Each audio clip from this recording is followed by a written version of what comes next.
When this guy was walking through Villa Renabu, a kid named Belder challenged him to a sword duel. Belder always used this as an excuse to beat Gray up and humiliate him in front of everyone. But this time, that humiliation was never going to happen again. Gray grabbed the sword and Belder attacked without even warning that the duel had started. Gray dodged every single attack with precision, something that had never happened before, and Belder felt that something was seriously off. Then things got even stranger when Gray closed his eyes waiting for an opening. With that one move, he knocked the sword right out of Belder's hands. The guy admitted he lost the fight, but that wasn't enough for Gray. He wasn't a coward anymore, and he needed to make sure everyone knew it. So he brought the sword down with full force, hitting the bully hard. Don't worry though, it was just a grazing hit. Gray is not the villain here. He wanted to teach a lesson. So he landed another hit using the flat of the blade and sent Belder flying. In the eyes of everyone watching, and especially in Belder's eyes, the coward kid from before now looked like the real threat in the room. The other guys decided to rush him all at once, thinking that maybe 4 against 1 would change things. It didn't. All 4 of them ended up with their heads ringing from too many hits to count. Gray then made it clear that from now on, none of them would ever treat him as inferior again. If that happened, they would end up like this leaf right here. And right in front of them, he sliced the leaf clean in half. Belder ran off immediately screaming that he needed to go change his underwear. The truth that none of them know is that Gray has a dark secret buried in his past. 15 years into the future, Gray would be part of a group of warriors assembled to face the greatest threat the world had ever seen, the Liquidator, a destroying entity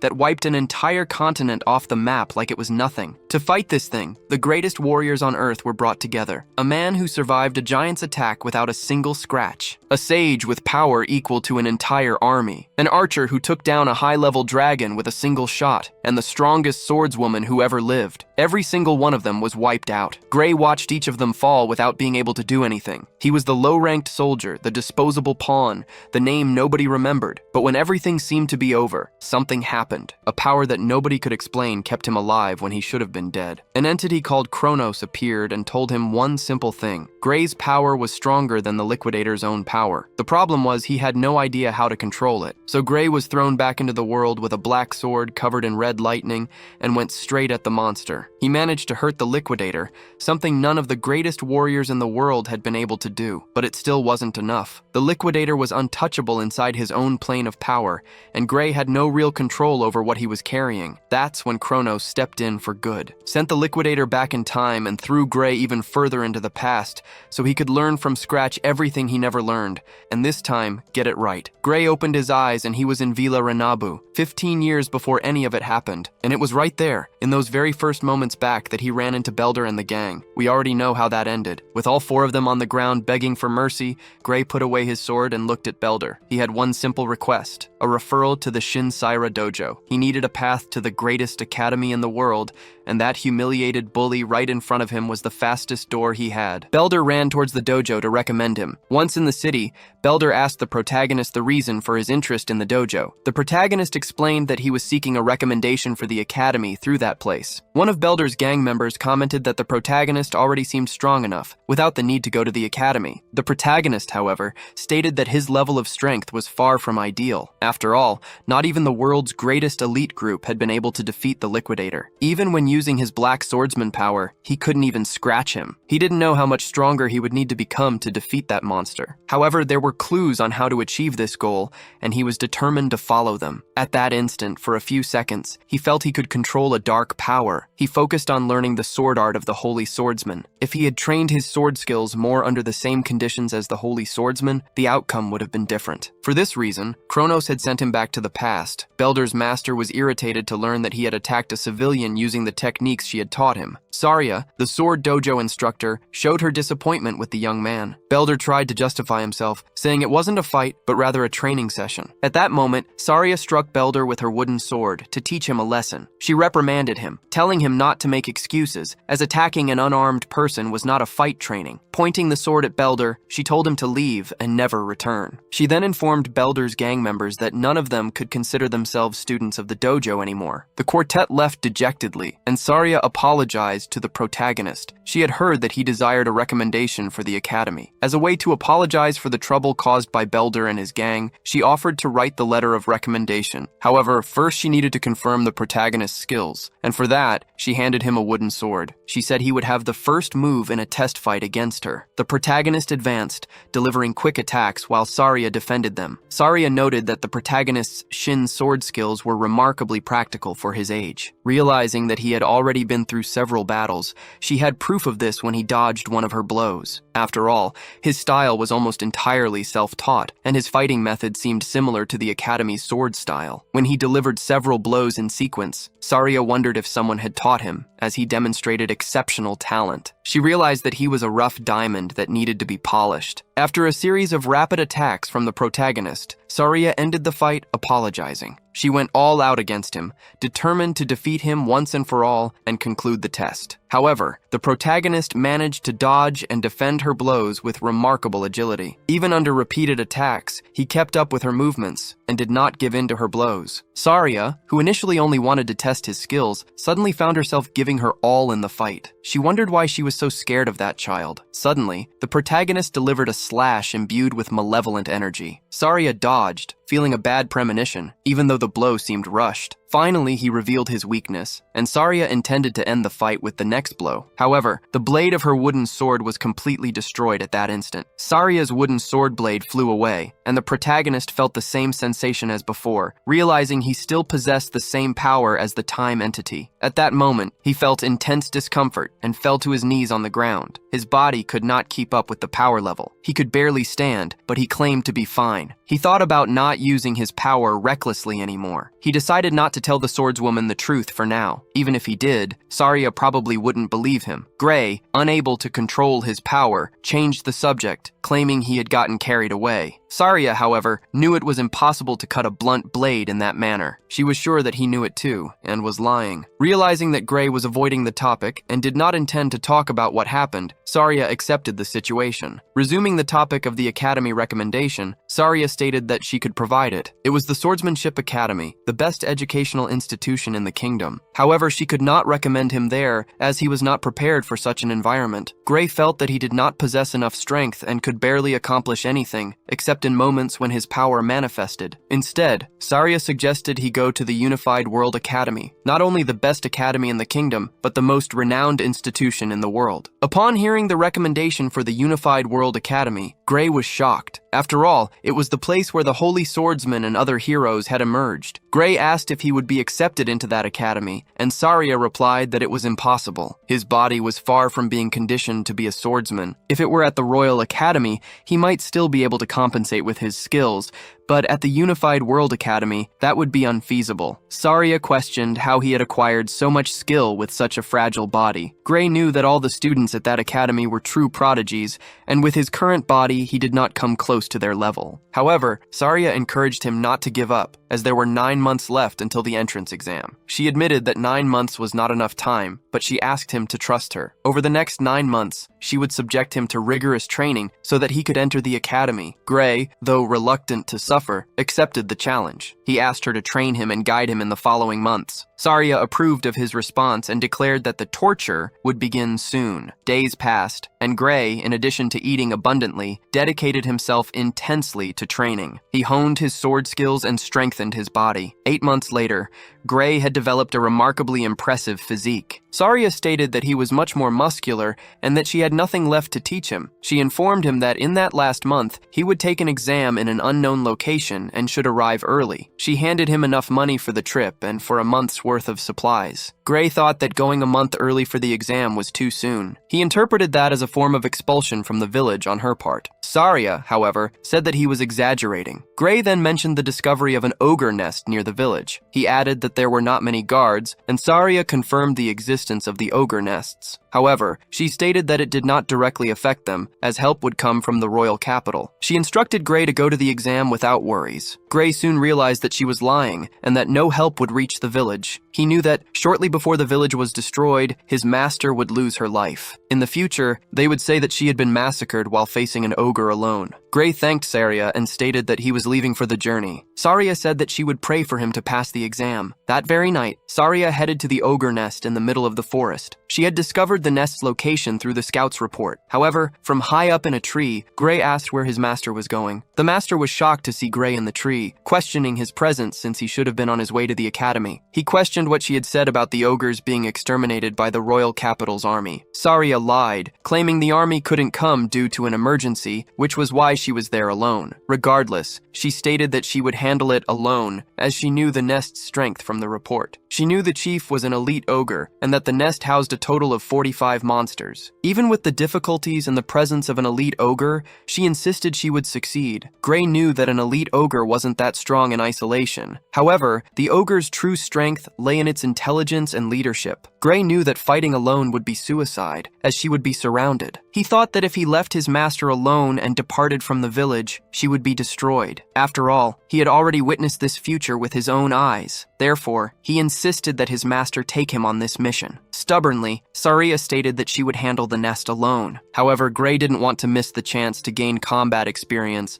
and assured her he wouldn't be a hindrance. Sara could no longer defeat him in training fights, and Gray, obviously, wouldn't be a hindrance in real combat. However, no one knew what could happen in a fight against a newly discovered monster nest. For such a dangerous task, Sara believed it was better to wait until he had more experience. Gray had an idea, since she was so insistent on doing it alone. His idea was to fight Sara until she lost consciousness. Once the master was unconscious, he would deal with the ogre alone. For this, he pointed his sword at the dojo master herself. Faced with this, Sara gave up the idea of going alone, but asked him to make a promise that no matter what happened, he would return alive. The hero lowered his sword and stated that he intended to do exactly that, demanding in return that his master also not die. On that dark night, they set off towards the ogre nest, located in the heart of the mountain. The terrain, which offered no escape routes, gave the ogres great confidence to build their nest there. They knew they couldn't flee, and dealing with intelligent monsters required extreme caution. They did not spot the ogre chief, who was likely inside the main tent. They decided to reduce the number of monsters before the chief emerged from his tent. The master asked Gray to eliminate the visible enemies on one side,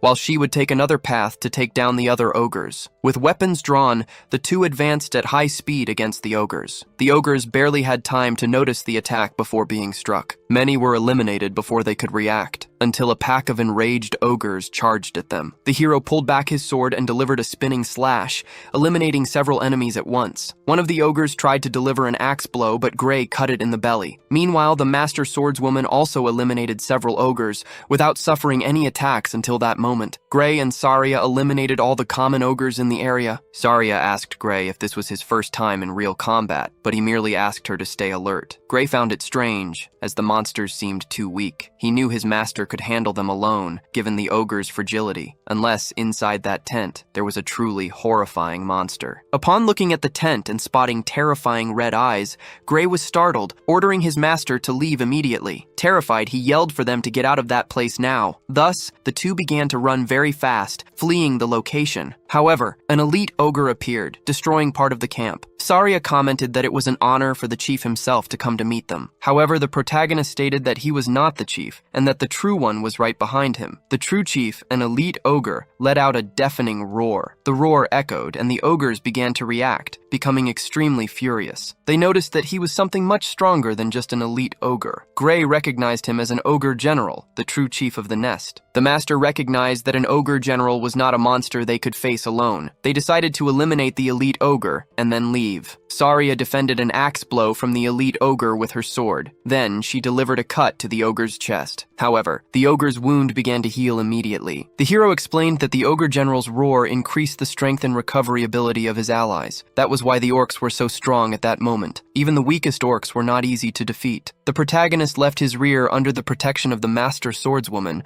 asking her to buy time, without needing to defeat him. Gray stated that there was only one choice now, to take down the ogre general once and for all. The hero entered into a direct confrontation with the ogre general. He knew it was annoying when they tried to flank him and catch him from behind. At that instant, he had to dodge a blow from another orc that attacked him from behind, focusing on eliminating all enemies in front of him. But At that moment, his sword broke in half. His weapon could not withstand the clash against a strengthened ogre. An attack came his way, and he defended with the hilt of his sword. He realized that the ogre had understood his plan, which was why it was attacking him so brutally. The ogre's high intelligence was not just for show. He grabbed another sword and defended against the axe blows. Then, his master threw another sword in his direction, so that he could use two. Even with two swords, it was not enough to eliminate all enemies. After all, he was facing an ogre general and anyone else who stood in his way. Suddenly, the ogre general roared again, further strengthening his subordinates. He used both swords to defend against more heavy attacks,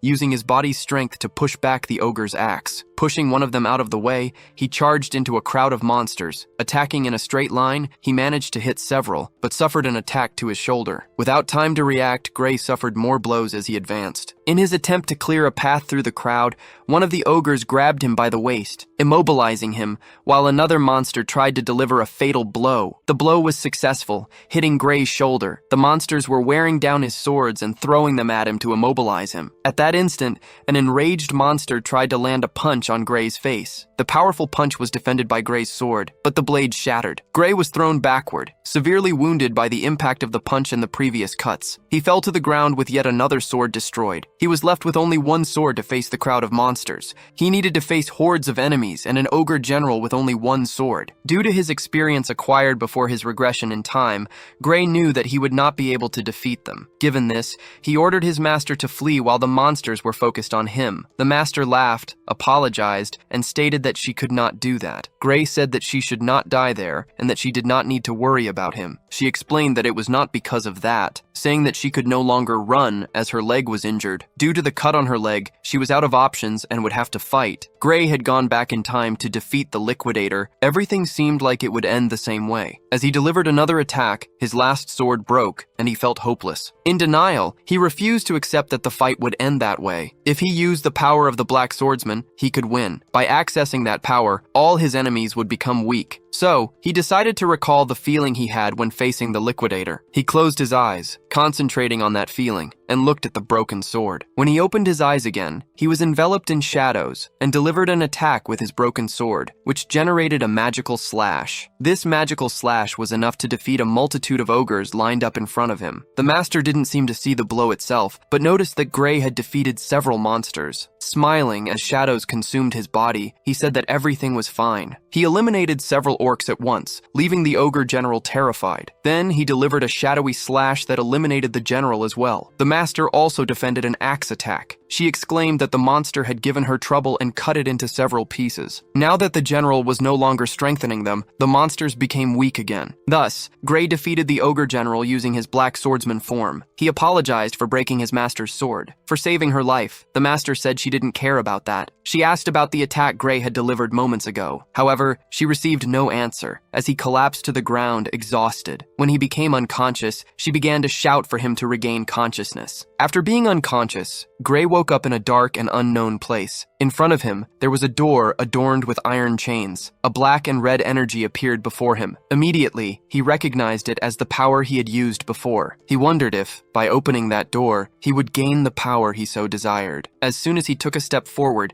he felt the cadaverous presence of a monster behind him. Without knowing why, he felt that if he opened the door at that moment, he would die. This entity said that he had made a good choice by not opening the door at that moment. Then, Gray woke up in a bed, utterly desperate. His master was excited to see him wake up and said that he was in the village infirmary, as he had been unconscious for 5 days. She feared he wouldn't wake up again because the boy had pushed himself so hard that his body collapsed. She said that her words minimized what he had done by defeating all the orcs and the general. Then she asked if his body was all right and if he could move. Gray couldn't gather strength in his right arm, which was completely trembling. He could move it with great effort, but he thought he wouldn't be able to hold swords anymore. Furthermore, there was a shadow-shaped bruise on his forearm. He thought she couldn't see it and stated that he couldn't put strength into his right arm. Sara explained that he had broken all the bones in his right arm and that it would take time to recover. He felt no pain and therefore hadn't realized that the bones in his arm were shattered. mattered. She explained that they had treated his arm with a magic potion. Gray was incredulous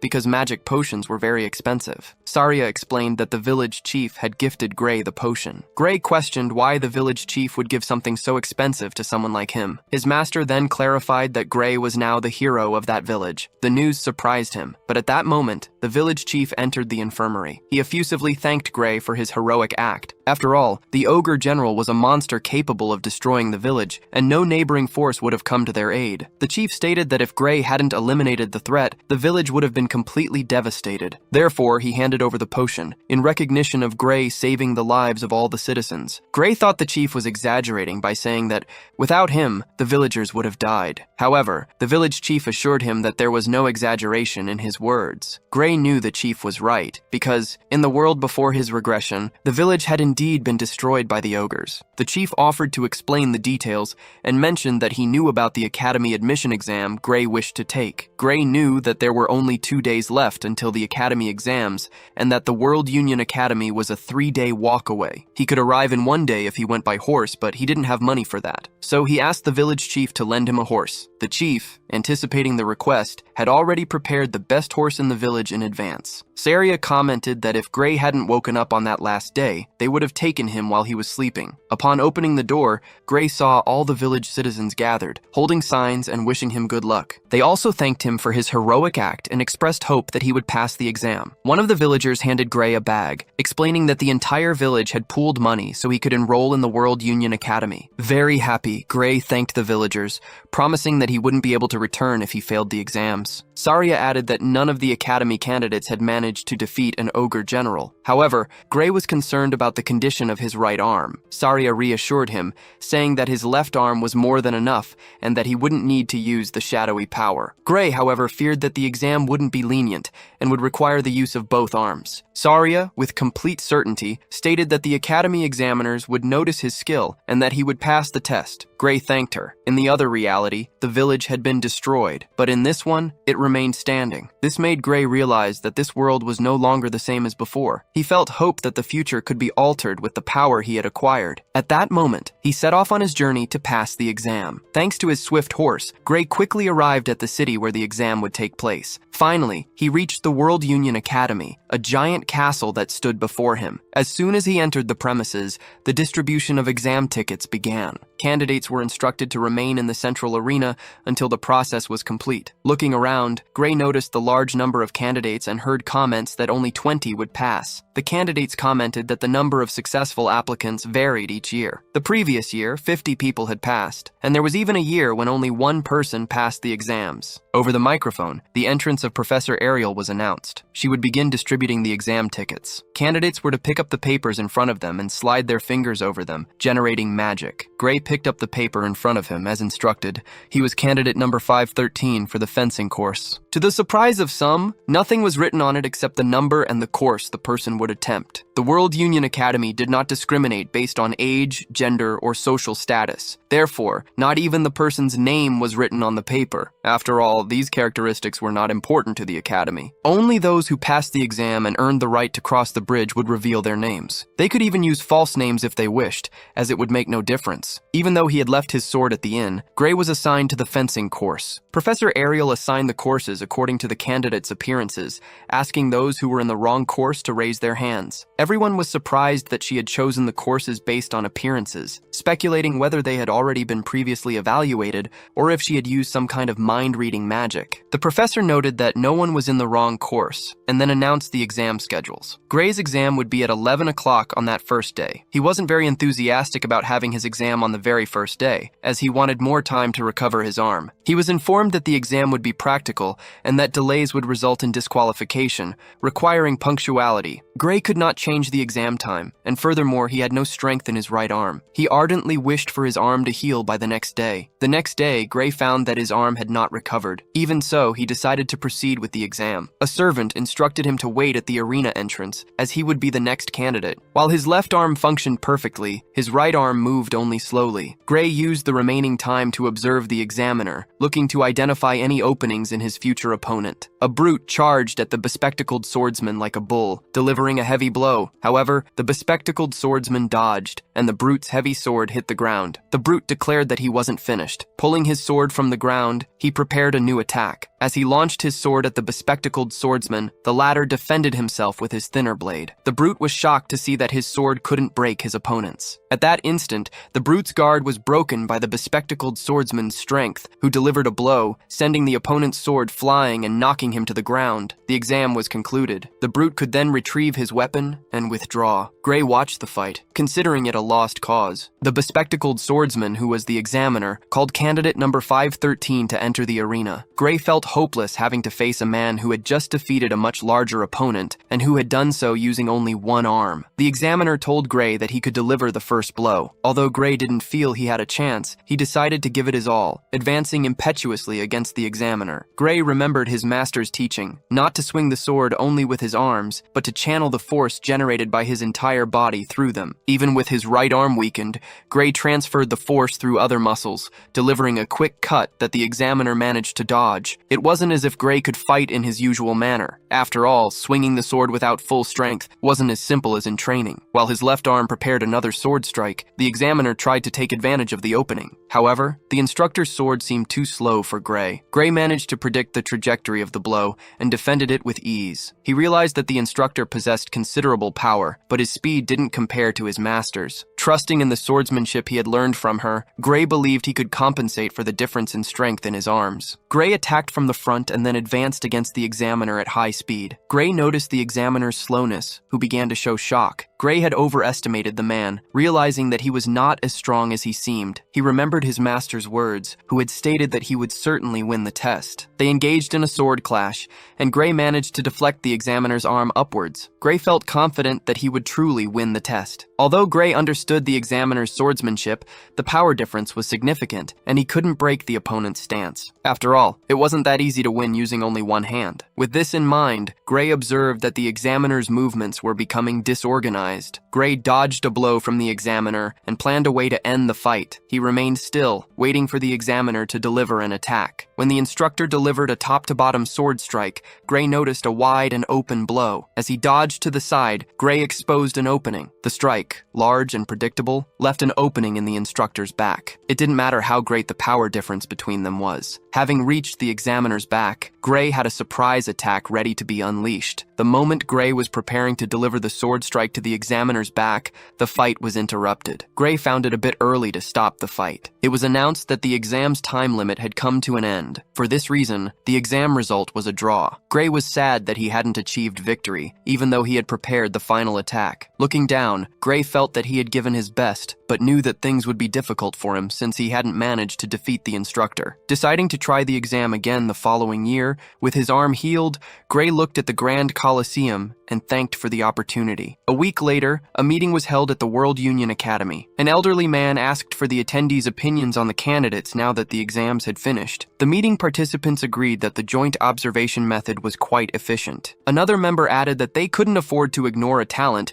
just to facilitate the process. The elderly man reiterated that he didn't want opinions on the exam system, but rather on the students. Starting with the swordsmanship course, they asked who had passed the exam. All who defeated the examiner were approved. The others were evaluated based on the quality they demonstrated. Besides the winners, 3 other candidates stood out. It was argued that even if others were admitted, they wouldn't be able to keep up with the classes, and the focus should be on the most prominent candidates. As no one raised objections, the approved candidates for the swordsmanship course were confirmed, until one of the attendees asked about candidate number 513. Professor Ariel, with red hair, inquired about this candidate. The evaluators opened the protagonist's fighting video and smiled. They were certain that the young man would win. However, the need for traps to defeat the instructor raised doubts about his admission to the academy. Furthermore, they commented that although he possessed technique, he lacked strength, and they felt he was outmatched from the beginning to the end of the combat. Thus, they discarded the possibility of candidate number 513 being admitted. Ariel considered it a waste that, even watching the exam together, they hadn't noticed something important. The next day, all candidates gathered in front of the clock tower. The protagonist observed his application form, awaiting the result. At that moment, the names of the approved candidates for the swordsmanship course were announced. 6 candidates were approved. 5 names were read at once, and none of them belonged to the protagonist. Then, all 6 candidates were announced, and the protagonist was not among those approved. The approved candidates were supposed to cross the bridge and complete their enrollment by the end of the day. Meanwhile, the forms of the unapproved candidates began to burn. The protagonist realized that he truly had not been approved for the exam, until suddenly,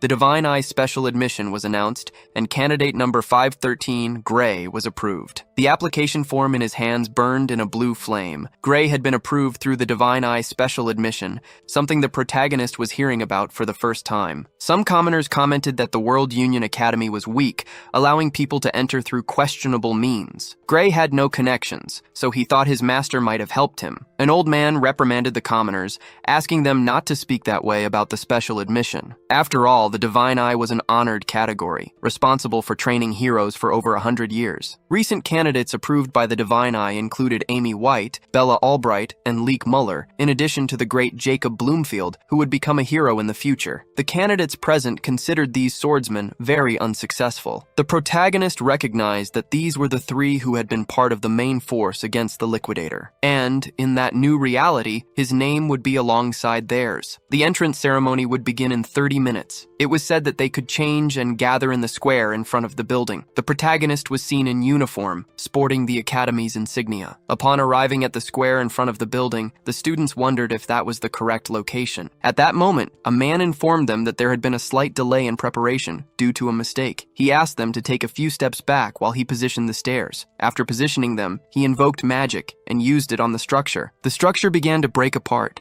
and an intense light started to emanate. The students were shocked to see the amount of magic that was being emanated. At that instant, the main building appeared before them, emerging from the ground. The instructors said that they could sit wherever they wanted. The students gathered, understanding that a teleportation magic had moved the building. The protagonist thought that they wanted to hold the entrance ceremony in a place from which the school building could be seen, realizing that this was the power of the World Union Academy, capable of moving an entire structure with a teleportation spell. He found the ratio of 600 candidates to only 30 accepted students exaggerated. The man said that he had never studied much besides sword handling. After all, a friend had questioned his intelligence. She began to explain that the Academy, as the name suggested, gathered the best students from all over the world. At that moment, students from all over the world began to arrive, transported by balloons and dragons descending from the sky. A magical airship called Strato Queen appeared. The protagonist had already boarded it once when he was part of the Liquidator subjugation squads. It was said that it was one of the largest airships in the world, and that it was being used only because of the ceremony. This made him understand the absurd level that the World Union Academy possessed. Many students from other schools arrived at that moment. Thus, the man with glasses began the entrance ceremony. They thanked the director for his speech, which lasted a considerable time. Even the Academy's entrance ceremony wasn't that different from a normal one,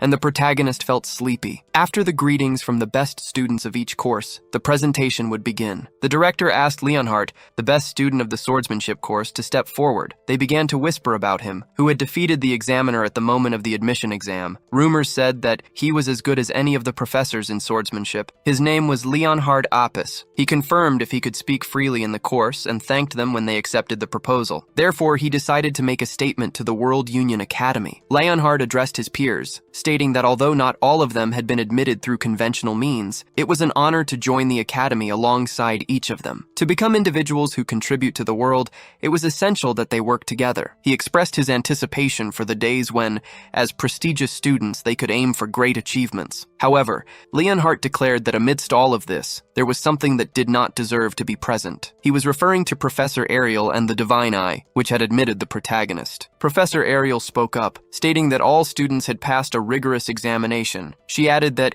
even if there was disagreement with Leonhardt, she did not consider it a good idea to exclude students. Leonhardt replied that he was not referring to those who were admitted through the normal examination. He was talking about a student whom Professor Ariel had irregularly placed in the academy, a student admitted through the Divine Eye's special admission. Leonhardt demanded that this student reveal their identity, return their uniform, and leave the academy immediately. The protagonist did not understand the reason for Leonhardt's hostility. He felt relieved that Leonhardt did not recognize his face and decided not to speak up. Professor Ariel commented that the students that that year were quite lively. Leonhardt, serious, insisted that they stop admitting students irregularly. Professor Ariel approached Leonhardt and threatened him, saying that he was no stronger than the protagonist. Leonhardt was stunned by the professor's sinister approach. She then liked Leonhardt's attitude and decided to propose a bet, putting her own job and the protagonist's admission on the line. Leonhardt asked if Professor Ariel wanted him to fight the special admission student. Ariel replied that she would not do that, as Leonhardt could end up lifeless if the protagonist fought with all his strength. As an educator, she could not put her students' lives at risk. Leonhardt became very annoyed with Professor Ariel's proposal. However, she stated that she was serious and that the bet instead would involve monsters. She knew that Leonhardt was more skilled at fighting monsters than humans. The bet was simple. They would only have to eliminate one monster that she would choose as the target. Each round would present stronger monsters. Whoever did not defeat the monster first would lose. If the special admission student lost, Ariel would be retired from her position as a professor. On the other hand, if Leonhardt lost, he would have to do anything she commanded. Before accepting, Leonhardt wanted to know what the target monsters for the test would be. Even confident, he knew that he should still consider the risk. Ariel, then, preferred to develop a different proposal. The first target she proposed was an ogre general. As soon as she mentioned this, Leonhardt, indignant, slammed his hand on the table and declared that this was not a monster he could face alone. Professor Ariel explained that she was asking him to defeat this monster, but that the deadline could be extended for an entire year. Leonhardt replied that if it were possible to defeat such a monster with only 1 year of training,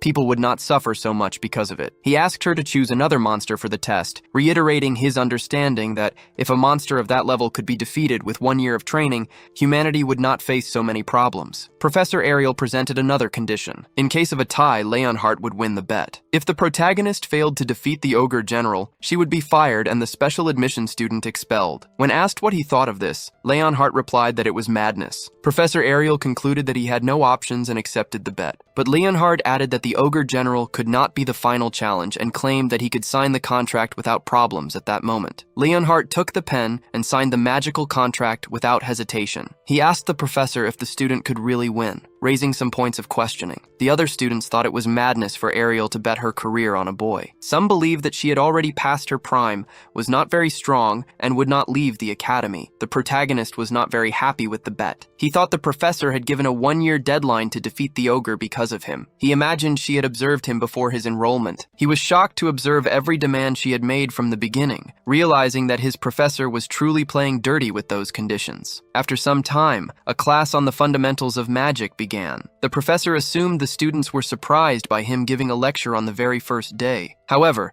he stated that in that academy, no day would be wasted, starting with the most basic, how to use magic. He explained that an invisible energy called ether exists in the human body. By manipulating ether through the body's magical circuits, it is possible to use magic. The professor feared that it might not be necessary to explain these fundamentals if the students already mastered magic. With the class's initial theoretical questions and explanations concluded, Gray realized his problem now was ending up in the same class as Leonhardt. He ardently hoped that Leonhardt would not discover his status as a special admission student, the Divine Eye. The professor called Gray's attention, observing that he was looking away and losing focus. Gray apologized, surprised that the professor had noticed him so quickly, even though he was in the back row of the classroom. The professor declared that if the students were so confident, they should demonstrate their power to everyone. He was sure that the students already mastered basic magic. Although they were in the swordsmanship course, the professor knew there was no problem with not using magic frequently. However, the professor emphasized that, even for swordsmen, it was essential to know the basics of magic to coordinate with mages. Gray realized that the professor's explanation was identical to what he had received in the training camp. He assumed that the magic to be practiced would be the same he had already seen.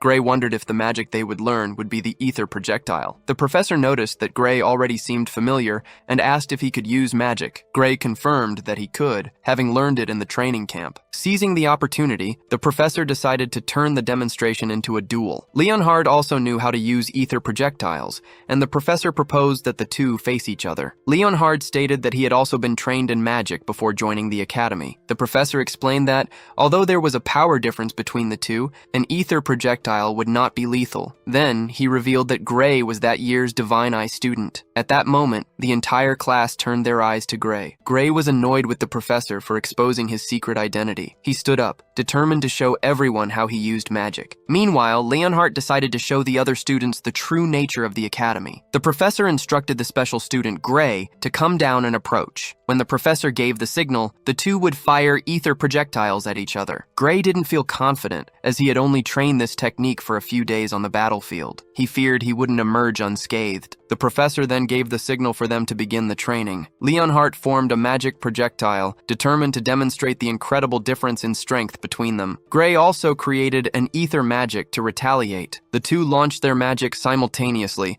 and they canceled each other out. The two magic spheres collided. However, Gray's sphere overpowered his rivals, advancing towards Leonhardt, who was visibly startled. But the professor intervened, conjuring a magic shield that saved the student. However, the professor's shield also shattered, and the magic resulted in an explosion. All the students felt the impact of the explosion, including Leonhardt. The professor rushed to Leonhardt to check if the boy had been injured. Leonhardt was fine, but the professor knew he could have died if the barrier hadn't attenuated the magic. The students asked how Gray had achieved such a feat. Gray, in fact, thought the spell he had cast was very weak. He questioned if the ether projectile he had learned in the subjugation squad was different. Gray asked if the others had also done something similar. The professor explained that Gray had achieved that because the quality of his projectile was different. He warned that it wasn't normal ether, but rather super compressed ether. No one in the room had ever heard of super compressed ether. It was a power that even the professors had difficulty producing, and Gray had done it perfectly. The professor stated that it was the first time he had seen such a powerful ether projectile, something no one in the academy could replicate. People began to agree that the Divine Eye's admission was correct in accepting him. Meanwhile, Gray thought something was wrong. He said that all the spells learned by the squad in the training field were like that. Gray asked if they were mocking him, as he believed anyone should be able to do something like that with practice. The professor chuckled and asked Gray to transfer to the magic course, offering a personal recommendation. However, Gray refused the proposal to transfer to the magic course. The professor considered that Gray had performed ether compression, producing super compressed ether, and at such a young age. He stated that Gray was an unparalleled prodigy, even by the Academy's standards. He said that the person who had claimed Gray had no talent knew nothing. The room found it strange that the professor, who rarely gave praise, spoke so much to a student. The professor declared that it would be a crime and a loss to the world of magic if Gray didn't study it. Gray remembered hearing about the ether compression technique. In ancient times, the true nature of compressed ether, known today as life force, was unknown. The person who taught him about the subject explained that casting magic effectively was extremely difficult,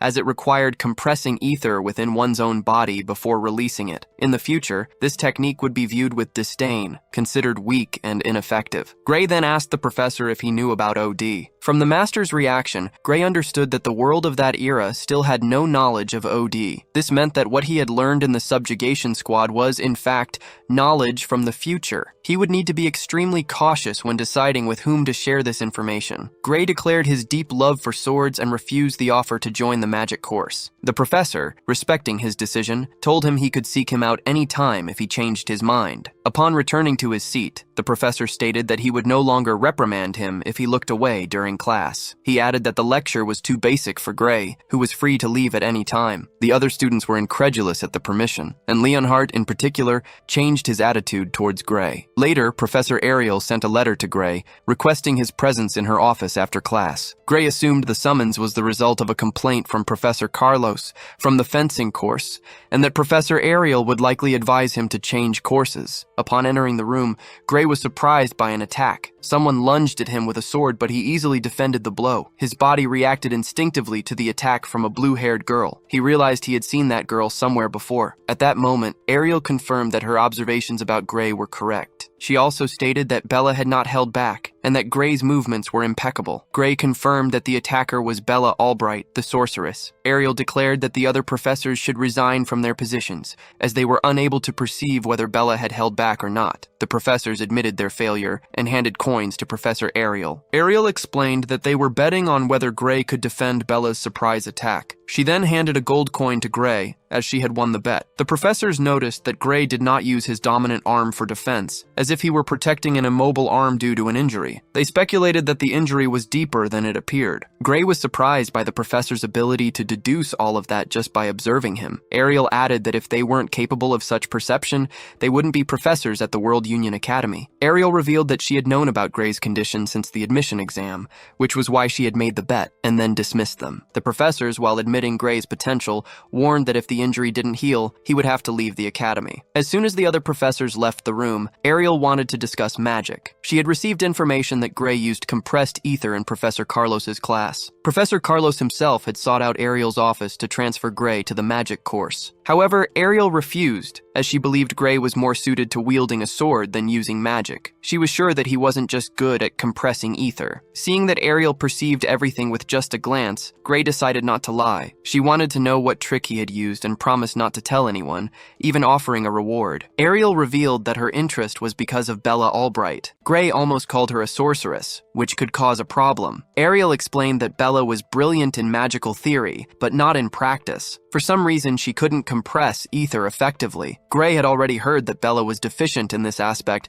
and now understood why. When using super compressed ether, he didn't do it the conventional way. There was a way to use super compressed ether without actually performing the compression. Consequently, Bella wouldn't need to be sent to Professor Bradley. Gray was shocked to realize it was Professor Varian Bradley. It was impossible not to know him, as Varian Bradley was infamous in the magical world. He had conducted countless experiments on humans, resulting in murders. In the future, he would cause numerous magical disasters, leading to the deaths of thousands of people. Being the worst magical criminal in history, he had not yet been captured. Ariel explained that if Bella couldn't create super compressed ether by the end of the year, she would be sent to Bradley for surgery. Gray was shocked, finding the idea bizarre. The surgery, under the pretext of enhancing magical abilities, was actually a human experiment. Although it wasn't yet public knowledge, Ariel knew that some people had already died because of Bradley. Bella found the prospect terrifying, but she would be expelled from the academy by the end of the year if she couldn't use super compressed ether. Professor Ariel preferred Bella Albright to leave the academy rather than have her body altered by such a procedure. This was knowledge that didn't exist at that time. For this reason, Gray feared revealing his knowledge and altering the course of history. He remembered humanity's annihilation before the Liquidator. Gray preferred to change that hellish future rather than allow events to follow their natural course. Thus, he decided to teach Bella Albright how to use super compressed ether. Together, they went to the arena, where Gray shared all his knowledge about magic. There, they signed a magical contract that prevented them from revealing what Gray was teaching. Gray then asked Bella and Professor Ariel for their opinions on what he had just taught. Professor Ariel was impressed by the level and depth of the knowledge Gray revealed. Bella, in turn, found the explanation concise but extremely well organized. It was as if she were attending a magic class from hundreds of years in the future. In her view, Gray's explanation advanced the history of magic by 100 years. In fact, all of Gray's knowledge came from a lecture that Bella Albright herself had given 10 years in the future. However, he did not reveal this information. There was a lot of information that Professor Ariel could not accurately judge to determine its veracity. Bella Albright, however, believed there was a high chance it was true, as nothing contradicted current magical theory. Furthermore, the quickest way to discover the truth was by testing it, which was why they were there. If everything Gray had said was true,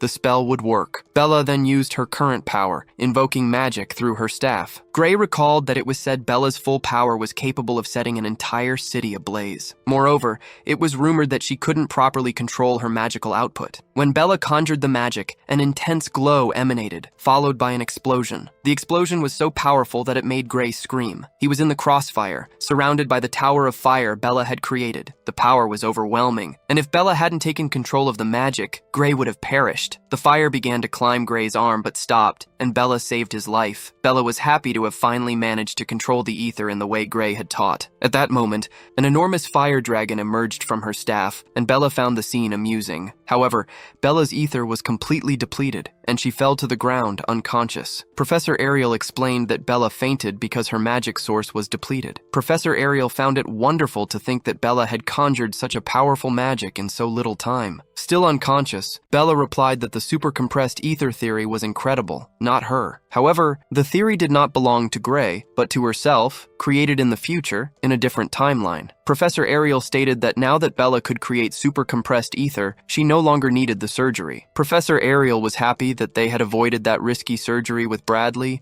and that Bella had not lost control of her magic. Professor Ariel explained that the surgery increased magical output, but at the cost of control over it. Its exact functioning was a secret, but it seemed to be a surgery that broke the strength of a person's limiter. It was because of this surgery that sorceresses in the ancient world could not control their powerful magic. In any case, thanks to Gray, Bella could now create super compressed ether and fulfill the terms of the contract. It was now Professor Ariel's turn to fulfill the parts of her own contract. Thus, Professor Ariel would use magic on Gray's arm to heal the magical wound. She conjured a spell, and several butterflies began to float towards Gray's arm. In moments, Gray's right arm returned to functioning and moving normally. Gray thanked Professor Ariel, as not even healing potions had managed to restore his arm. Professor Ariel asked that her nerve restoration magic not be compared to common potions. She asked Gray to swing his sword to check if his arm was moving as before. Gray drew his sword from its sheath, and the movement seemed normal. He performed some hyper-fast movements, but said that his arm was not moving as well as before. Even repairing the nerves, the magic could not heal the wounds on Gray's soul. Professor Ariel said that the magical knowledge of that era had not proven the existence of a soul, yet she believed it existed. After all, she could see souls with her secret eye, noticing that Gray's soul was healing gradually and naturally, as long as he didn't exert himself too much. Gray thought about avoiding sword practice to heal, but Professor Ariel said he should train normally. She wanted to know what kind of swordsmanship could wound a soul in that way. Furthermore, there was an example of swordsmanship that used the soul to move swords. Professor Ariel asked if Gray knew the girl Amy White. This was the sword saint who, at that time, was not even known yet. After all, the way Gray wielded the sword seemed to indicate that he had learned from Amy. There is, however, a subtle difference. The person who taught him swordsmanship is slightly more skilled than Amy. He understands that Amy, in the future, will reach the same level of mastery as his mentor. Gray claims to have learned his swordsmanship in a dojo in his hometown. Then, he changes the subject, questioning whether it is truly possible for someone's soul to be damaged through swordsmanship. Ariel replies that by no means could such damage be caused by common swordsmanship. She then asks if Gray used the mysterious power residing within him. Gray realizes that the professor can see through her shining eye. She is able to see his power leaking through the chain door. Gray recalls the chain door he had seen previously. He understands that Ariel truly saw this manifestation, as it wouldn't be possible to deduce something like that. Ariel reveals that she has witnessed an aura similar to his before. Gray asks if there are other mages with similar powers. She confirms that there are, although she doesn't know if they are human or not. She informs him that they are known as liquidators. Observing Gray's reaction, Ariel is certain that he has heard of them. Gray did not expect that name to be mentioned at this time. Ariel, in turn, did not expect the concept of the liquidator to be already known. She is not surprised, as the student brought knowledge from the future with him. Gray understands that it is knowledge from the future, something no one else knows yet. She asks how much he understands about the liquidator. Gray replies that he knows the liquidator represents an extremely dangerous threat to humanity. It must be stopped before its manifestation and destroyed at all costs. Ariel agrees about the danger and reveals that Bradley is determined to proceed with his experiments. Gray asks what Bradley's connection to the liquidator is. The professor explains that the liquidator is the very entity Bradley is trying to summon. Gray is shocked because it was never revealed to him that the liquidator had been created by man. In the other timeline, the Academy acted as if it knew exactly where the liquidator would appear. He understands that the Academy had been involved in summoning the liquidator all along. Gray wishes to stop this experiment immediately. Ariel explains that since one of those involved in the project is a professor of her same rank, she does not have the authority to stop the experiment. Gray asks who the superiors are whom she tried to warn about canceling the experiment. However, she is not authorized to reveal to him who these superiors are. Unless the order comes from a higher authority, no one can force the interruption of this experiment. Gray understands that the Academy's leadership is much more inaccessible than he had imagined. However, the fact that Balian Bradley is a criminal should change the situation. In the previous world, the insane professor's illegal experiments resulted in the deaths of dozens of women. Gray knows exactly where he conducted the fatal experiments. He knows where Bradley is conducting the illegal experiment and tells Ariel to catch him red-handed. However, the professor explains that this will not work because breaking into the research room would be a crime. Without concrete evidence, they would both end up arrested. She asks if Gray has proof of Bradley's crimes. If not, they will have to shelve this idea for now. Even knowing Bradley is dangerous, their hands are tied. Then, the professor decides to address Gray's power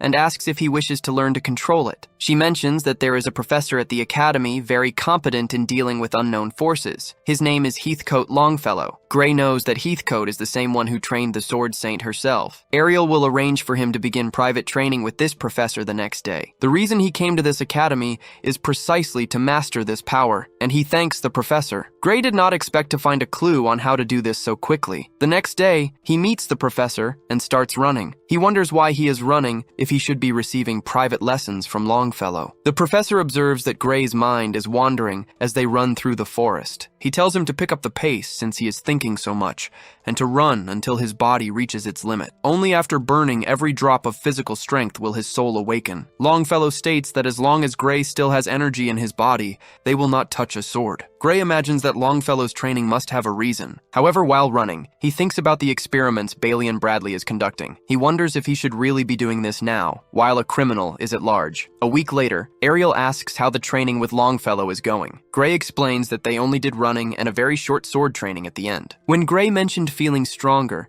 Ariel commented that that type of training was typical of Longfellow. Suddenly, the butler interrupted them to deliver a letter to Professor Ariel. Upon reading the letter, Professor Ariel assumed a grim expression. The correspondence was a report detailing that Bella Albright was producing super-compressed ether. The report indicated that although Bella had acquired a very similar power, subsequent examinations revealed that she did not actually compress it. Consequently, her new ability could not be officially recognized as super-compressed ether. Bailey and Bradley stated in the letter that the contract would remain valid and the operation would proceed as planned. Gray considered Bailey and Bradley's letter complete insanity. Professor Ariel realized that Bailey and Bradley was determined to force Bella Albright to undergo the surgery. The contract was loophole-proof, making it difficult for the girl to refuse the surgery. The only way to change this situation would be if Bailey and Bradley himself annulled the contract, or if Bella Albright were expelled, or the operation was cancelled. Ariel then asked for Gray's help to accomplish this mission. She demanded that Gray reveal the location of Bailey and Bradley's laboratory so they could expose him as a criminal. Gray scoffed, reminding her of her own words about the danger of going there without proof. Ariel, however, placed her faith in Gray and declared herself willing to find evidence to incriminate Bailey and Bradley. She assumed she had already done so from the start by trusting Gray. After all, her divine eye had already confirmed that Gray was telling the truth the entire time. Ariel asked Gray to show the way, stating that together they would bring Bailey and Bradley's crimes to light. Gray commented that Bailey and Bradley's laboratory was near Torwell Village. Ariel recalled that Torwell Mountain housed a laboratory authorized by the Academy. Gray understood that Bailey and Bradley was conducting illegal experiments in a laboratory that was paradoxically authorized. Professor Ariel questioned what place would be more suitable for illegal experiments than that one. After all, no one would suspect, as Bailey and Bradley spent a lot of time there. Furthermore, no Academy professor interfered with another colleague's laboratory. Ariel concluded that as long as they obtained proof of Bailey and Bradley's crimes, they would not be accused of invading the laboratory. Suddenly, Bella Albright knocked on the door and entered, informing Professor Ariel that she had also received a letter from Bailey and Bradley. Ariel took the letter from Bella's hand and stated that she would handle that situation for her student. Bella Albright asked if Ariel was planning to confront Bailey and Bradley because of her. Professor Ariel replied that she was self-sufficient to deal with the situation. Gray interrupted, stating that he could also help. Since the problem was hers, Bella Albright also expressed a desire to help. Ariel expressed her fear that the insane professor, who conducted human experiments, might capture one of them, as no one knew what Bailey and Bradley was capable of. Gray argued that this was precisely why it would be dangerous for Ariel to go alone. Gray stated that he could use the same power he employed to take down General Ogre, and thus assist in the mission. Furthermore, Bella Albright, as a special admissions student, asked Ariel to let them decide their own destinies. Professor Ariel realized that even if she tried to stop them,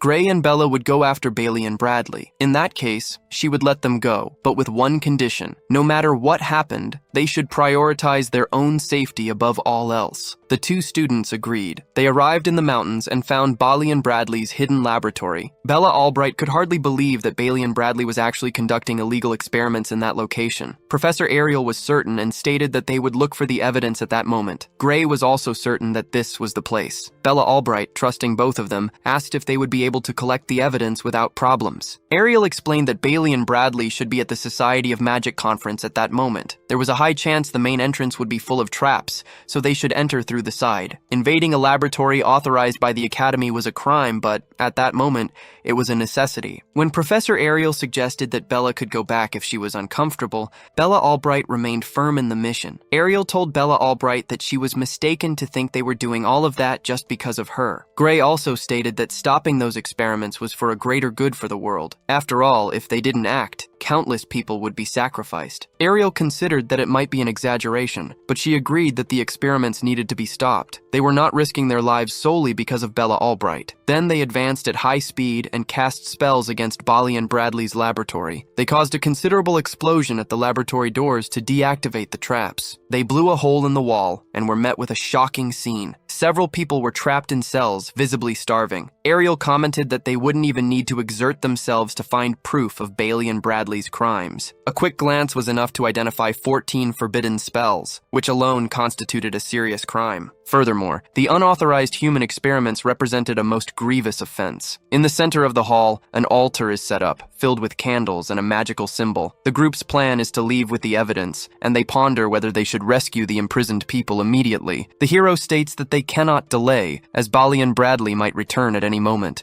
At that instant, Bailey and Bradley unexpectedly emerges from the shadows, surprising them. Ariel asks what happened at the conference. Bailey and Bradley states that he sent a double in his place, as he had a crucial experiment to conduct in that laboratory. He mentions that he obtained fresh materials for the experiment. His intention is to use them while they are still fresh. However, his plans changed upon spotting 3 intruders in his isolated laboratory. He already desired materials with greater magical potential than ordinary people. He also doesn't understand how they discovered his experiments. However, he is certain that no one else knows of their presence there. If all of them suddenly disappeared, no one would suspect Bailey and Bradley. He plans to use the group as test subjects, and their sacrifice would advance the limits of magic. Since he cannot let them leave alive, he will ensure they are put to good use. Suddenly, powerful magic is cast against him. Bella Albright conjures magic from her staff that explodes in the area. Bailey and Bradley shields himself and comments that the spell was magnificent. He states that Ariel's divine eye still possesses great skill. He assumes that the special admission student has exceptional talent. He wishes to start closely observing the divine eye recruits. He is not impressed by such a small trick, but rather by an academy student attempting to assassinate her professor. She lost her chance, and the situation is better than being eliminated by him. Ariel orders them to retreat for now, as they have already collected the evidence and the academy can handle the rest. Bailey and Bradley conjures dark magic, not wanting to let them leave there alive. He casts his dark magic, which Ariel defends with a magical barrier. Bella Albright thanks the professor, as she thought she would be hit by the attack. Bailey and Bradley says that the devouring flame is the result of his research. It produces a fire that consumes defensive magic, burning it as fuel and making its own magic more powerful. Although it requires a rare material to be conjured, it is invincible. Professor Ariel tries her best to defend, however, the task is complex. Her barrier develops a crack, and the devouring flame begins to penetrate. Ariel asks Bella Albright to take the spell memory bag to Gray. After all, if Heathcote sees it, he will know what to do with the bag. When the barrier is about to break, Bella Albright adds defensive magic. Professor Ariel tells Bella Albright to get out of there and stop helping. Bella Albright notices the professor's barrier breaking and asks her to leave the rest to her. Professor Ariel remembers the promise they made to prioritize their lives. She comments that Bailey and Bradley's magic is abnormal and that common defensive spells will not work. Suddenly, Ariel's barrier completely breaks, and she says she will buy time. Bella Albright uses another defensive magic and says that everything is under control. She states that she only needed a different type of defensive magic for his spell, which is not that potent. However, the anti-magic theory of the devouring flame is known only by mages like Bailey and Bradley. Bella Albright says that someone recently taught her a new theory. Bailey and Bradley begins to ask the name of the traitor who taught the anti-spell and is overcome by intense hatred. He states that if she reveals the traitor's name, he will eliminate her quickly. Bella Albright Albright solemnly replies that it is a secret. However, she confirms that the traitor is a student from the fencing course and remembers the protagonist's lessons, with the protagonist having set up most of these lessons. Realizing that she will not answer seriously, Balian Bradley picks up a crystal and says he will burn them alive. The moment he breaks the crystal, tormented souls begin to advance towards the group of heroes. The souls seek to devour them and transform into living flames. They merge into a single entity, which becomes an enormous, gigantic, and massive black flame. The hero asks if Bella Albright is okay, and she replies that the barrier will hold. However, her mana reserve is about to run out. Bella Albright asks the hero to attack Balian Bradley, as she is busy maintaining the defense. Professor Ariel activates the Divine Eye to attack Balian Bradley. She notices a point where the flames are weaker and decides to project her magic outside the barrier. Thus, she projects her mana outside Bella Albright's barrier and launches it towards Balian Bradley's weakened point. Powerful electric bolts launched towards the villain. Balian Bradley noticed Ariel's counterattack attempt. However, the bolts could not reach him. Gray recalled that Professor Ariel's offensive magic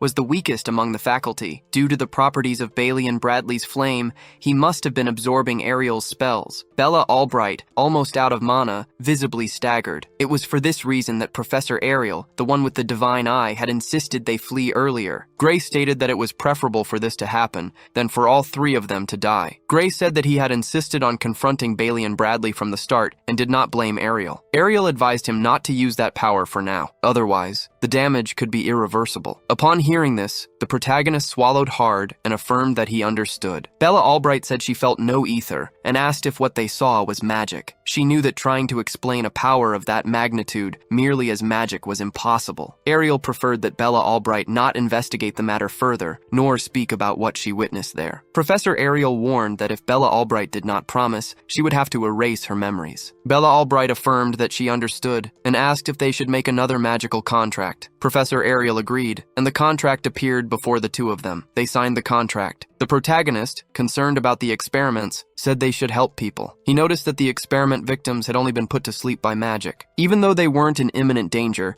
the test subjects should be taken to the Academy's medical facilities. So, Ariel created several cocoons of glowing magic to protect them from external harm. With that resolved, they decided to investigate the mountain laboratory further. The illegal experiments occurring there, as far as they could see, involved human sacrifices. These sacrifices served to produce magical catalysts or enhance human abilities. Ariel found no experiments related to the liquidator and wondered if it was in another facility. Gray found it strange, as that was the site of an incident that claimed the lives of tens of thousands of people. He wondered how the mere production of a magical catalyst could have caused such a disaster. Then, Gray understood that what eliminated the people in his past world was the miasma that erupted from underground. He froze, immersed in this possibility, and the two girls noticed his dread. The protagonist realized that there was certainly something beneath that laboratory. He told the two girls that there might be hidden passages underground. They found no hidden passages, but Ariel noticed something with her Divine Eye. Ariel activated her ocular ability and detected traces of short-distance teleportation magic. She figured it was a space accessible only by teleportation, located about 300 meters underground. Gray asked if they could reach it, and Ariel replied that she would use a short-distance teleportation portal as well. They tried, and Ariel activated a short-distance teleportation magic circle. Ariel explained that if there was nothing on the other side of the portal, they would land on solid ground. Suddenly, the portal opened, revealing several strange structures. They hadn't imagined such a vast space existed beneath the facility. Ariel felt an enormous amount of ether coming from all directions, until she noticed a main structure in the center of that place. This structure didn't just emanate ether, but also an energy different from magic. It was the most powerful magic Ariel had ever witnessed, and the protagonist understood it was the liquidator's power. They approached the large central structure. Upon entering, they saw a door with a strange symbol. The door was surrounded by a pentagram with candles, and power emanated from that room. However, there were no signs of the liquidator there, and Professor Ariel knocked on the door. Bella Albright asked if it was safe to tamper with it, and Professor Ariel told her to relax. Ariel opened the door, stating that it held no power. The door had been placed there merely as a symbol for a ritual that was not underway. Ariel stated that the power did not reside in the door, but rather in the magic circles around it. However, one of these magic circles began to emit a spark. Suddenly, the entire magic circle began to activate and glow intensely. Gray was in shock and asked if Ariel was trying to summon the Liquidator or something similar. Bella Albright felt the impact and said the magic was too dangerous. Ariel said they shouldn't rush, as her prediction indicated that the structure could not summon the Liquidator. However, the space around the door began to tear open, leaving the two in complete despair. Until suddenly, everything seemed to break down and shut off. Ariel stated that those devices were not created to summon the Liquidator, but merely to open a small rift. Thus, they channel power directly from where the Liquidator resides. The core they use to crystallize this power likely comes from human lives. Ariel notes that about 10 souls have been used so far, a molding process that requires sacrifices. She assumes that most of the people they saw upstairs were taken as raw material for this ritual. Bella Albright wonders why they went so far to gather so much power and what the objective behind it is. Ariel explains that the black flame Varian used in the fight and the crystal that strengthened it are basically the blueprint for how these flames will be when they are ready. However, this conduit will not be limited to just flames. If they produce this en masse, no one knows what they will do. At that moment, the rifts in the open doorway begin to disappear. The hunter asks if Bradley, after all, wasn't trying to summon the Liquidator. Ariel doesn't know, but states that he failed because the spatial opening circles reached their limit. She figures that was the most they could set up. Bella Albright states that this mechanism is extremely valuable, as she has never seen such powerful space-folding magic. Ariel agrees, as the construction of a single one of these devices would cost an entire nation's budget. With 8 such machines, Ariel imagines that a powerful organization must have funded all of this. Bella Albright considers the Discar Empire, but Ariel denies it. Even though it is the largest country in the world, the Empire does not possess the magical research resources to create a crystal like this. Ariel suspects an organization whose magical research surpasses even that of the Empire. The hunter suggests the World Union Academy, and Ariel agrees. She states that no other research institution could sustain such a scale and budget. Bella Albright is surprised to hear that the Academy is behind everything. After all, the World Union Academy should defend the world from threats, not create them. Ariel understands Bella's reluctance to believe, but insists that no other group is capable of such a feat. The hunter argues that this does not mean the entire Academy is their enemy, stating that the majority may still be on their side in this battle. Before the universe's redefinition, the Academy's elite forces were the ones who fought directly against the Liquidator. Even the subjugation teams continued protecting civilians until the very end. After seeing that future, the hunter cannot believe that the Academy is an enemy of humanity. Ariel says that most of the Academy likely acts on behalf of humanity, and would not allow experiments that sacrifice lives. However, the Academy possesses a number of researchers and facilities whose full extent no one in this world completely knows. And whoever was behind Varian had enormous support. After all, Bradley could not have organized all of this with only his own authority. Bella Albright asks if they cannot fully trust the Academy, and Ariel replies that she has been observing it from the inside for decades. She states with certainty that it is not a trustworthy organization. After all, most people inside believe they are doing what is best for humanity, and those involved in this experiment have likely convinced themselves that they are acting for the greater good. The truth is now buried in the shadows before them. The hunter asks if there is a way for them to find the mastermind behind everything, but Ariel sees no communication devices at the location, not even residual magic from the circle's creator, as the cleanup was thorough. Just as Ariel is about to finish speaking, everything begins to explode, startling the group. Ariel realizes that they installed evidence elimination mechanisms, which detonated the place the moment Bradley left. They probably planned to lure anyone investigating the site inside and then blow everything up. However, Bella Albright wants them to leave immediately, as the place is collapsing and exploding. Ariel tells them to calm down, as these are magical explosives, and the Academy's professors are not that weak. Therefore, she conjures a defensive spell and declares that she will not die in such a ridiculous way. Ariel instructs them not to leave the magic circle while she protects them. The structure continues to collapse, but they remain protected by Ariel's magic circle, until finally, they are teleported out of the location, along with the hostages. All those who were captured also managed to get out safely. Bella Albright and the hunter thought they would not survive this time. The teleportation was slow, as there was a lot of weight to carry, but Ariel managed to perform it. Ariel knows that when they show this to the Academy, they will no longer be able to ignore it. The next day, Ariel speaks with the Academy's board of directors about what happened. The response is that the survivors are being treated in the Academy's medical wing. The director thanks them for stopping Varian Bradley's illegal experiments. Oradron Alexandro talks about the magical machine machines Bradley possessed. He says that each of them was worth more than an entire country's budget. Furthermore, there were 8 of them, and Varian could not have acquired all of that alone. Alexandro states that they are stolen goods. These products were intercepted mid-transport, and 78 agents were eliminated. Ariel and the group are shocked to learn that these crime-related eliminations are their doing. Ariel would not be surprised if some of them were within the academy itself, and there is no way to distinguish them. Ariel and his group were outraged to learn that the criminals would not be punished,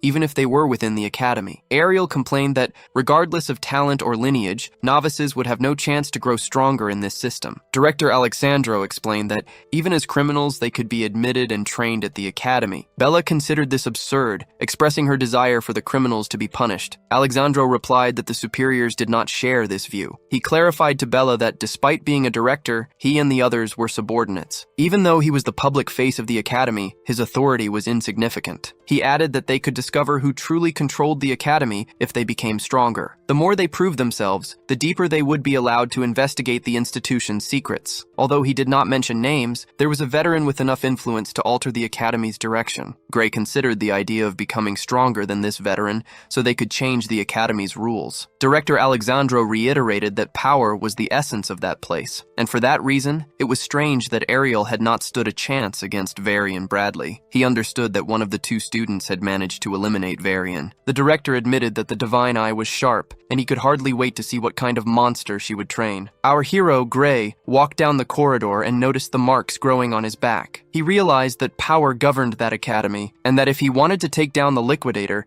he would need to discover what was behind everything. First, they should focus on training to grow stronger. Suddenly, a boy appeared and tried to kick Gray's face. Gray defended himself in time, stepping back due to the impact. His aggressor said that Gray was more resilient than he expected, which annoyed the protagonist. The boy claimed that Gray acted as if he owned the academy. He declared that a rejected special admission student should not be in that corridor. Gray understood that this was one of those who hated special students and asked if he wanted trouble. The pale boy replied yes, but a second rejected student had just appeared. When Ariel appeared, the boy turned and left. Due to stricter surveillance, the boy could not get any closer. This confirmed that Varian Bradley would send someone soon. That strange boy had been sent by Varian Bradley to cause trouble. The boy told the teacher that the theoretical class student had just kicked him. He claimed that the Divine Eye Special Dimension student should not walk through the academy's corridors. However, without weapons or injuries, the teacher could not take a rational stance on the incident. She said that Gray should go after the student and beat him up. Gray and Ariel did not expect the situation to be resolved in this way. Arya, the teacher, said that technically she could not allow such an action, but she would pretend not to see. However,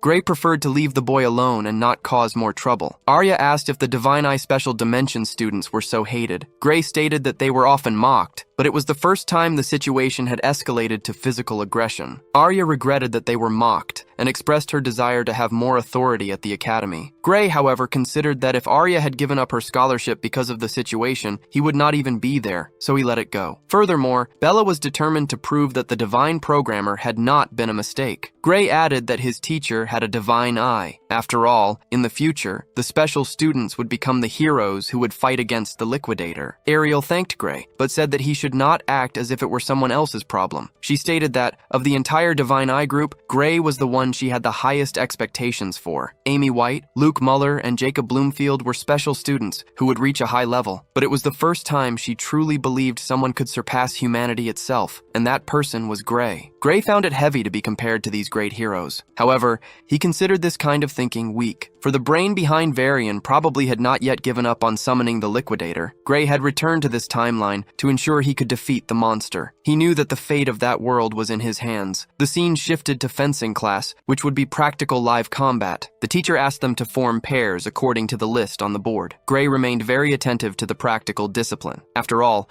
the other students would probably speak ill of the Divine Eye students again. He noticed that he had been paired with Leonhardt Apes, the best student in the fencing course and the strongest in the first year. The teacher grouped students of similar skill levels and instructed no one to go easy. Gray, however, thought that the skill level between him and Leonhardt was not similar. He thought he should not have been put to fight against the best student, considering he had barely entered the academy. However, Massaroy knew that Leonhardt, who hated the Divine Eye students, probably very much wanted to beat him. Leonhardt Apes calmly approached expressing his satisfaction at being training partners. He felt flattered to fight Gray Lee, now that he was the best in the class. Leonhardt stated that he had trained harder than any other student with the goal of fighting alongside Gray. Masaroy noticed the intense gleam in Leonhardt's smile, realizing that he was relishing the prospect of being able to legally face him. Both, eager, headed to the center of the battlefield. All the students began battling each other, and Leonhardt immediately advanced on Gray Lee. Masaroy defended himself from Leonhardt's powerful sword strike. Then, Leonhardt delivered a horizontal slash that threw Masaroy backward. Soon after, he advanced again, emanating an intense aura, and his slash passed close to Gray. Gray Lee, in turn, delivered a massive blow, which was defended by the blonde-haired student. Leonhardt stated that Gray was strong, finding it hard to believe that he hadn't entered through normal admission. Their sword combat continued at high speed, with numerous blows exchanged. Masaroy thought he would lose quickly, but realized he was managing to keep up. However, he couldn't match Leonhardt's brute strength, even using both arms. Masaroy agreed that Leonhardt's swordsmanship was insane, perfected to a terrifying level. Even with the experience from his past life and the training from his current master, the fight was difficult. Seeing Leonhardt advance again, emanating mana, Masaroy thought he was a monster. Their combat attracted the attention of the academy students, as Gray was managing to keep pace with Leonhardt. Leonhardt said he could fight like that all day and was having immense fun. Meanwhile, Masaroy felt that his stamina wouldn't endure such heavy combat for much longer. If it weren't for the training with Professor Heathcote, he would already be on the ground, defeated. He wondered why Leonhardt wasn't even panting during the combat. Masaroy noticed he was losing stamina very quickly and needed to end the fight at that moment. He remembered that the professor had instructed them to fight as if it were a real battle. Then, Masaroy saw his enemy raise his arms to attack and noticed an opening. He dodged underneath, placed his hand on the ground for leverage, and delivered a kick to Leonhardt. He managed to execute a sweep that took his rival off his feet. Leonhardt was shocked to see him fight as if it were a real situation. However, the best student in the class couldn't afford to lose. The fight ended with both pointing their swords at each other's necks. When Gray Lee declared it a draw, Leonhardt disagreed. After all, in the last second, all Gray had done was swing his sword, while Leonhardt could have pierced and eliminated him if he wanted to. Because it was a simulated fight, Leonhardt forced himself to point his sword at Gray's heart, not his neck. Even with the protection, pointing the sword at the heart in a simulation was a significant gesture. Leonhardt Ape stated that he had lost that combat. Masaroy understood the difference between a real combat and a fencing practice. Leonhardt believed that fighting wasn't just about sword skill. Gray Lee stated that attacking with his foot was a kind of cheating for a fencing class. However, the instructor had said to treat the combat as real, so considering that,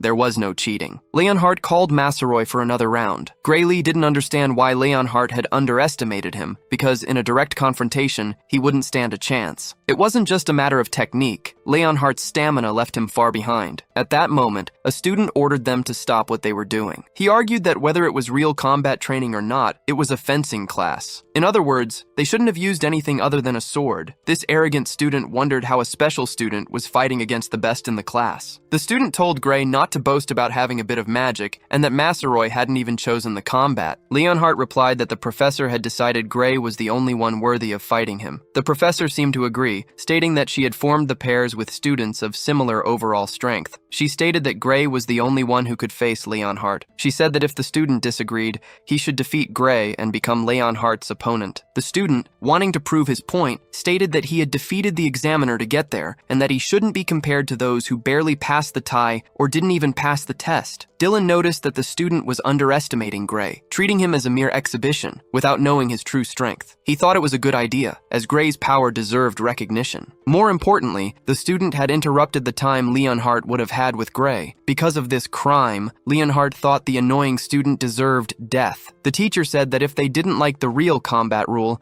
they could use the fake stages. Masaroy knew that student wouldn't be easy to fight, as he had entered through the academy's normal processes. Gray was certain that his opponent possessed more stamina and strength. Even with brutal training, students couldn't overcome years of proper nutrition and conditioning. Gray didn't feel so confident in his abilities, but he accepted the challenge, as he wouldn't be expelled if he lost. Since it was just just a practical class, the teacher asked them to go easy on each other. Both assumed their sword combat stances and advanced toward each other at high speed. The opposing student, Leon, wanted to put Gray in his place, calling him a loser. They engaged in a sword clash, and many sparks flew with each strike. At that moment, Gray twisted his wrist, throwing his opponent away. Gray noticed that his opponent struck with little force, and his strength didn't compare to Gray's. He considered that the opponent might be holding back for now. However, Gray saw the boy fall backward, dropping his sword. The opponent fell headfirst to the ground, and the teacher declared the end of the fight at that instant. The teacher apologized, explaining that she aimed for the sword but ended up hitting the student. The student replied that he was caught off guard and that it was a disaster. Crying, and with blood on his face, the student demanded a rematch. The teacher accepted the rematch request,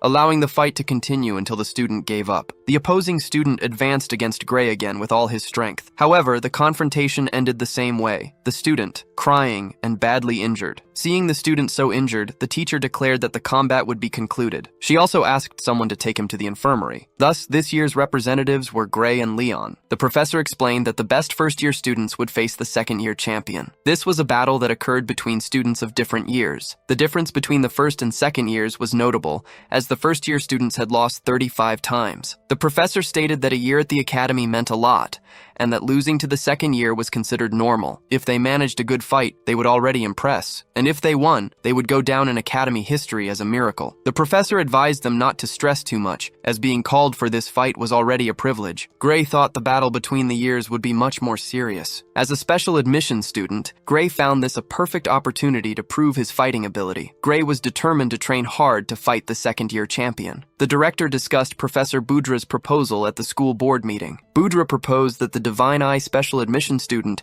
Amy White, be expelled. Ariel was responsible for managing the Divine Eye students. Budra argued that Amy White had failed the third-year advancement exam. Even so, she was allowed to remain at the academy because she was a special admission student. This seemed unfair, as the other students who failed were expelled. Ariel argued that Amy White was progressing toward world-class combat ability. Due to a very severe physical side effect, she couldn't display her full power. When Ariel said this, Budra complained that they were using the same excuse every time. He complained that her justification made even someone useless sound like a hidden prodigy. Ariel argued that if Amy White were pressured too early, she could lose her chance forever. Budra, visibly irritated, said that Ariel had used these comparisons before. He asked if her plan was to allow someone who doesn't meet the academy's standards to remain there. Ariel replied that the academy existed to cultivate exceptional talents and that they should keep her, even if she didn't fit the system's conventional standards. Budra retorted that special admissions were impressive in the past, but now they were taking up space improperly. He cited Amy White, Bella Albright, and Jacob Bloomfield as examples, stating that the Divine Eye program was losing its greatness. Another professor suggested abolishing the Divine Eye special admission, and Ariel was shocked. After all, it had been established long ago by a council of academy founders and could be abolished just as easily. Another professor opined that the current Divine Eye students were not impressing them and that the program had lost its sharpness. One of them mentioned that Bella Albright had improved, but this was not a great achievement, as she possessed little mana. However, the former Divine Eye students were in fact interesting. Therefore, half of those present were in favor, and half against the abolition, due to the legacy of the former students who made the program worthwhile. Ariel did not expect there to be more voices against the Divine Eye than she had imagined. At this rate, they could indeed end the program, and Budra stated that it was outdated. He asked if Ariel considered herself better at recognizing talent than they were. Ariel wanted to say yes, but she held back, knowing it would provoke them. She noticed that the professors already disliked her, and many cared more about the program's benefits for the academy. If she wanted to have them on her side,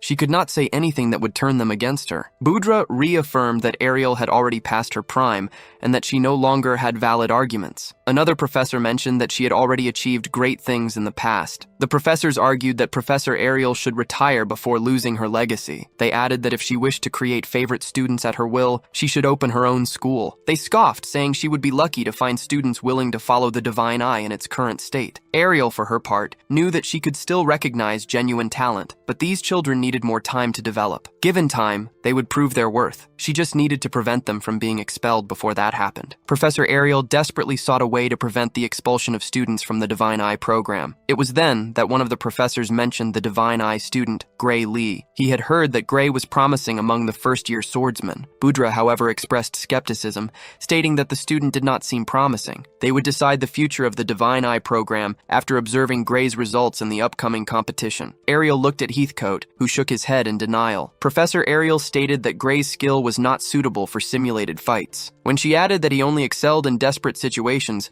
the professor became furious. He retorted that if the student could not demonstrate his skills in training, he would show nothing in real combat. Ariel, indignant, argued that they did not understand that Gray's skills did not fit common swordsmanship. At that moment, Alexandro ended the meeting, as the discussion was not progressing. He agreed that seeing the Divine Eye admitted student in action seemed like a good idea. Thus, the program's fate would be decided after Gray's fight. The meeting was adjourned, and Budra eagerly awaited the competition. Ariel felt powerless in the situation, and Heathcote noticed her discouragement. Professor Ariel knew that Gray and his power did not suit simulated fights. She knew that he still needed time, and that they were expecting something irrational from him. Even so, she ardently hoped that Gray could help the children with world-class potential. She hoped that he would protect the future of the special admission students. Finally, the day arrived, and the battle between the first and second years began. The competitors were introduced. Leonhardt, the best first-year student, Lionel Hartman, the best second-year student, the first-year challenger, Gray Lee, and finally, the second-year challenger, Diebel Redartle. Our hero, Gray, recognized Diebel as the same man who had kicked him in the hallway for no apparent reason. The professors were present to witness their abilities,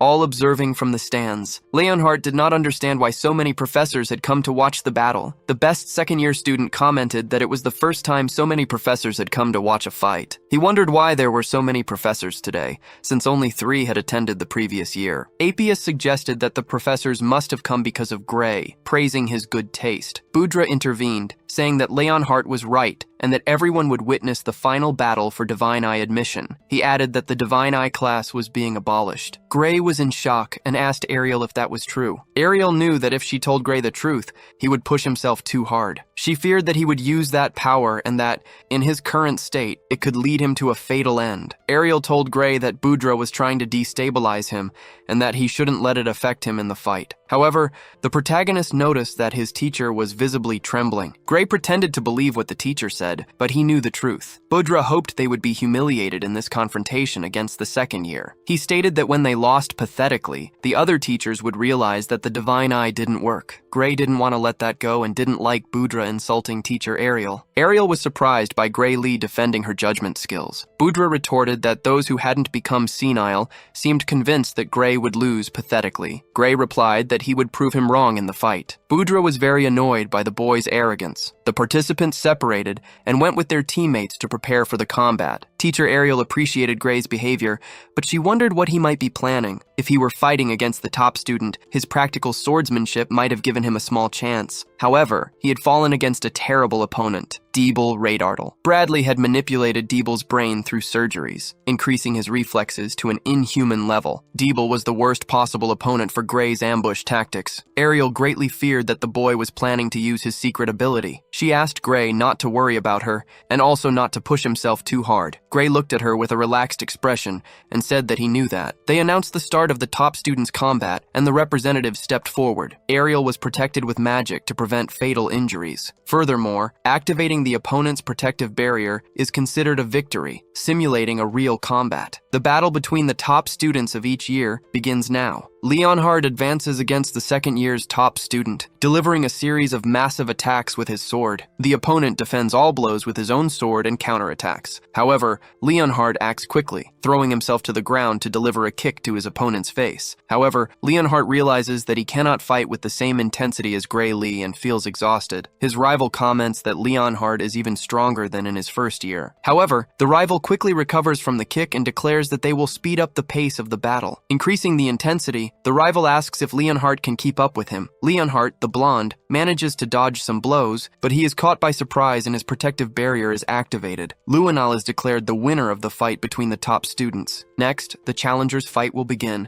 and the representatives take another step forward. Leonhardt passes by Gray and wishes him good luck in his combat. He adds that Gray must ensure his stay at the academy, especially after his statements. Gray mentally notes that he has faced monsters countless times before returning in time. Compared to those experiences, reflexes, he concludes that Deebly must be entirely beatable. His rival Deebly approaches, dragging his sword across the ground. He declares that he will send Gray Lee to hell, just as he did with his teacher Bradley. The Interyear battle selection fight begins now. Gray charges head-on against Deebly. The swords clash, and a profusion of sparks erupts from the impact, until Deebly throws Gray away. Gray feels a weight, and his right arm begins to tremble as he holds the sword. Teacher Ariel had mentioned that Gray's reflexes and arm strength were enhanced. Realizing this disparity in strength, Gray concludes that none of his tricks will work against the sinister enemy. Questioning how he can fight against the stranger, Gray thinks of his secret ability. However, the teacher advised him never to use that power, regardless of the situation. Even if the tournament was important, it wouldn't be worth his life, as using that ability could lead to his death. Furthermore, the arena's defensive barrier might not withstand it, and he would run the risk of eliminating the opponent. At that instant,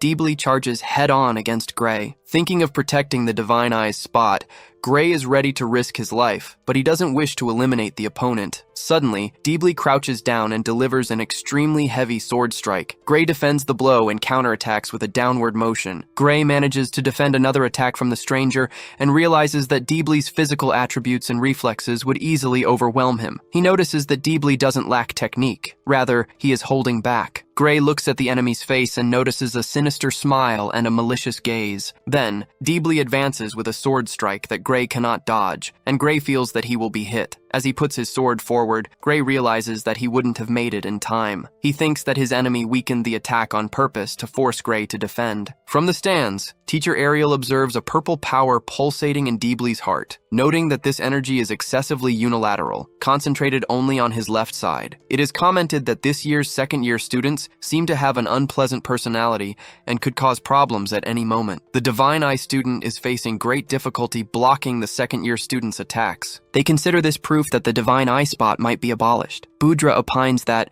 at this rate, the special spot will become chaotic if they keep waiting for the students to develop. They agree that Budra is right and that he is a thoughtful student who thinks about the academy's well-being. Teacher Ariel orders them to stop the fight, as the situation is becoming too dangerous. Budra mocks her, stating that a simulated fight presents no danger. Another teacher explains that the arena is covered by a protection spell, and fatal attacks will be automatically blocked. Therefore, the students can fight seriously without fear, unless she has another reason to want to interrupt the battle. Even aware of the protection spell, Ariel realizes that it won't be enough to protect Gray. Suddenly, a burst of purple, malevolent mana erupted from the second-year student. Darkness enveloped his arm and sword as he charged a massive attack. As he launched the attack, a mana explosion occurred, splitting the arena in half. Furthermore, the protective barrier itself was destroyed in the process. The attack nearly hit Budra, and Ariel had warned about the barrier's destruction. Ariel became irritated as Bradley had implanted this magic in his student. She realized that the spectator's barrier was too strong, preventing her from using her prison magic. Ariel ordered them to cancel the tournament and deactivate the barrier, as it was an emergency. She yelled for Gray to flee, as stopping the fight from the outside would take time. Gray, however, did not believe fleeing would be useful, as turning his back would mean death. The students screamed in despair as they saw the arena tremble. She warned that the teacher's spells would take 30 seconds to reach them. Ariel considered it too early for such an action, but she trusted Gray's ability. She yelled for Gray to think of his body as an extension of his own sword. Ariel asked him to move his body in union with his power, and Gray began to ponder how to achieve this. Gray dodged an incredibly fast and powerful blow. He was determined to win, driven by his teacher's belief. The only option was for him and his sword to become one, and Gray focused intensely on this idea. A dark blow advanced with full force towards him, and Gray remained motionless. The moment the blow hit its target, an absurdly powerful mana explosion erupted. At that instant, Gray emanated a strong red aura, appearing right behind his opponent. The opponent was caught by surprise and,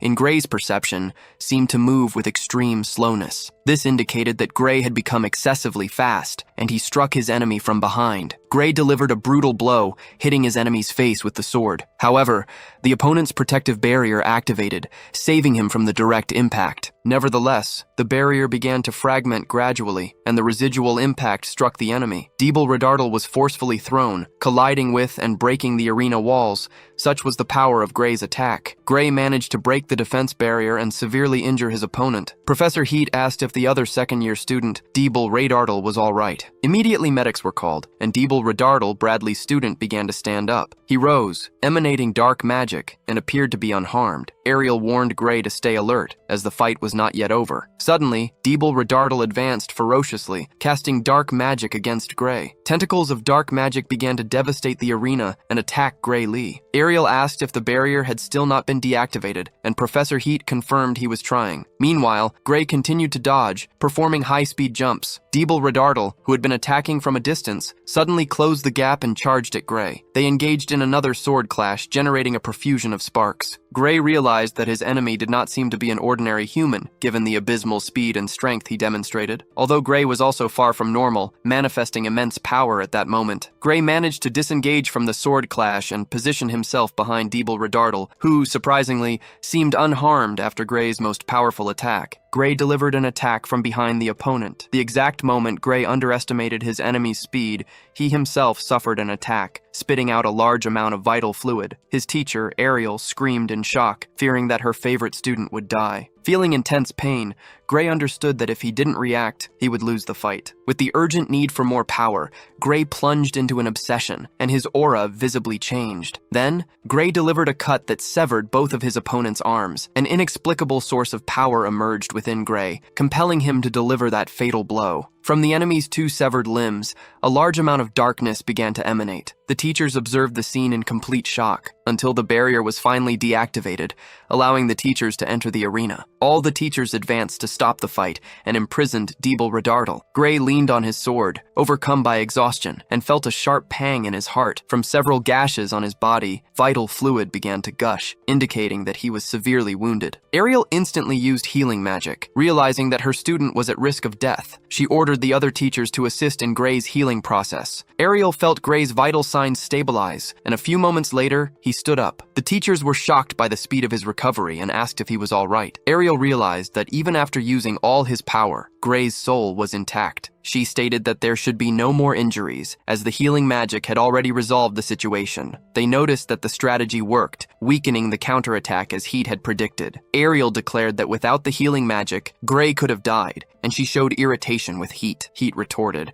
arguing that they managed to mitigate the damage to a level where the healing magic would be effective. In any case, Heat intended to support the counterattack alone, which would take time. Several unexpected occurrences followed, but Deeble Redardal was already being taken to the infirmary. Through these unexpected events, something important would be confirmed. The protective barrier of the second-year representative, Deeble Redardal, was activated by Gray Lee's attack. Therefore, the winner of the fight was the first-year representative, Gray. The students began to celebrate, as Gray had achieved a historic feat by defeating a second-year student. The Divine Eye student ended the first-year student's streak of 35 consecutive defeats. Heat declared that this count no longer mattered. After this fight, it became clear that Ariel's judgment was not wrong. Everyone had to admit that she was right, and the abolition of the Divine Eye class was discarded. The director expressed his shame for having considered abolishing the class, almost losing an immense talent. Ariel deeply thanked Gray Lee, who was still recovering from his injuries. Those who wished for the abolition of the class would now have to reflect on their own responsibility. Budra found himself in a complicated situation, feeling ashamed. Gray Lee lied, claiming he did not know he could use that ability. Ariel noticed the lie, as Gray Lee had freely used this ability when defeating the Ogre General. He hoped his teacher would support him in his deception. To stop the executor, Gray Lee needed to be the only one to possess such power. Ariel understood his intentions,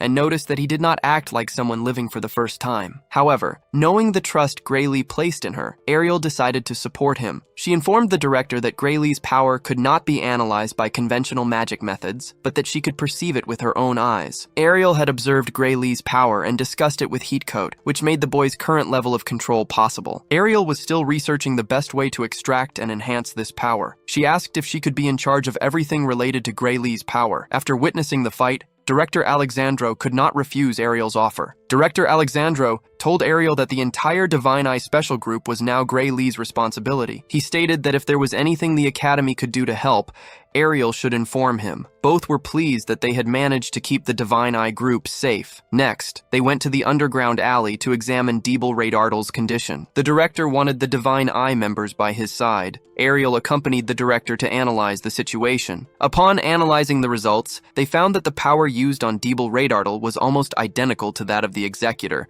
leaving no doubt that the same crystals from the research center had been used. The director asked what had happened to Deeble, and Ariel replied that he had passed away. Ariel explained that the moment the attack was activated, Deeble Radartle ceased to be himself. The power might have corrupted him as soon as it was implanted, making it obvious that the main target was Gray Lee. This was retaliation for Gray Lee eliminating Varian Bradley. Deeble Radartle was manipulated after Varian Bradley's death, which indicated the involvement of a third group. Ariel and Gray Lee understood that there was a larger enemy behind them, a third group. Ariel said it would take some time to use her connections and find this group. Her intuition indicated that the deeper layers of the Academy were involved. Gray Lee offered to help his Divine Eye teacher. He commented that he had learned to use his power without damaging his soul. However, Gray Lee mentioned that the impact on his body had been worse than before. Heatcoat suggested they elevate the training to the next stage. Ariel stated that Gray Lee would learn to control the power better than he currently could. After the conversation, Gray Lee headed to the training ground. Heatcoat explained that the training method was dangerous and painful. He added that if Gray Lee was willing to take more time, there were safer options. Gray Lee decided to train that way, and Heatcoat instructed him to prepare. Gray Lee focused on becoming one with his blade, remembering the sensation he had experienced. A red aura began to emanate from the blade, spreading throughout his body as he prepared. He delivered a straight strike, destroying the armors on the battlefield. As he ran, he delivered slashes with his sword, eliminating the targets. The watching teachers noticed the boy's impressive speed. Gray Lee delivered another attack, eliminating another armor. However,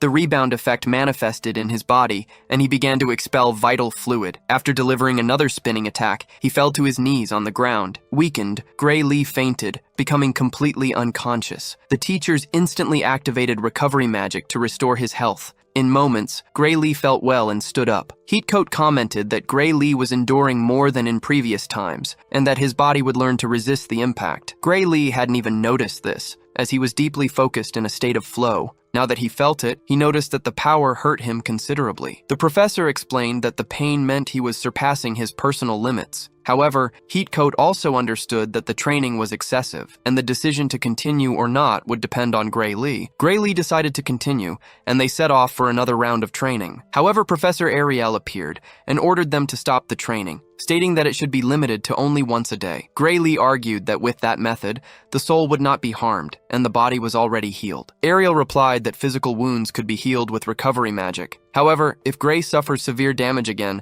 his destabilized nerves would confuse his senses. Ariel added that he understood this better than anyone, and that it would mean losing the movement of his hand again. Heatcoat agreed, stating that he would also hesitate to repeat this type of training multiple times a day. One of the mages questions Gray's haste to become stronger, considering his already impressive power. Ariel takes the blame, explaining that she was the one who led Gray to fight Bradley. Now, people will come after him seeking revenge, and the incident with Deeble was just the beginning. She reveals that there are people operating in the shadows of the Academy, including criminal groups who stole the magic catalyst for Bradley. If they isolate Gray somewhere with heavy security, she doesn't know if they will be able to protect him. Therefore, becoming stronger is the boy's only path to survival. Gray insists that stopping the Executor experiment was his own choice, not hers. Deep down, Gray's true motive is to stop the Liquidator. Ariel states that Gray is an exceptional student and that she will do everything to help him develop his power to its fullest. Heath realizes that Ariel has something in mind upon hearing her words. Ariel asks Gray if he wants to know the fastest and safest way for a swordsman to become stronger. Heath suggests that changing the sword is the quickest solution for this strengthening. The sword provided by the Academy was supposed to be a high-level custom weapon. Ariel explains that, although it is sufficient for a freshman, the sword cannot withstand Gray's power. She observes that no ordinary sword is capable of handling the magnitude of his power. Upon seeing the broken sword, the professor decides to take him to her personal vault. Heath is surprised by the idea of the professor giving one of her weapons to the student. She spins a key in the air, opening a portal, and states that Gray is worthy of receiving one of her weapons. Gray is in complete shock upon hearing his professor's words. Upon entering the professor's vault, Gray sees piles of gold coins, noticing the vast wealth and numerous magical objects. The place is gigantic, and Ariel begins to search for the weapons section. After much searching, they find the section, and Ariel instructs Gray to find a sword that suits him. Gray realizes that many of the swords there look dangerous, no matter how much he observes them.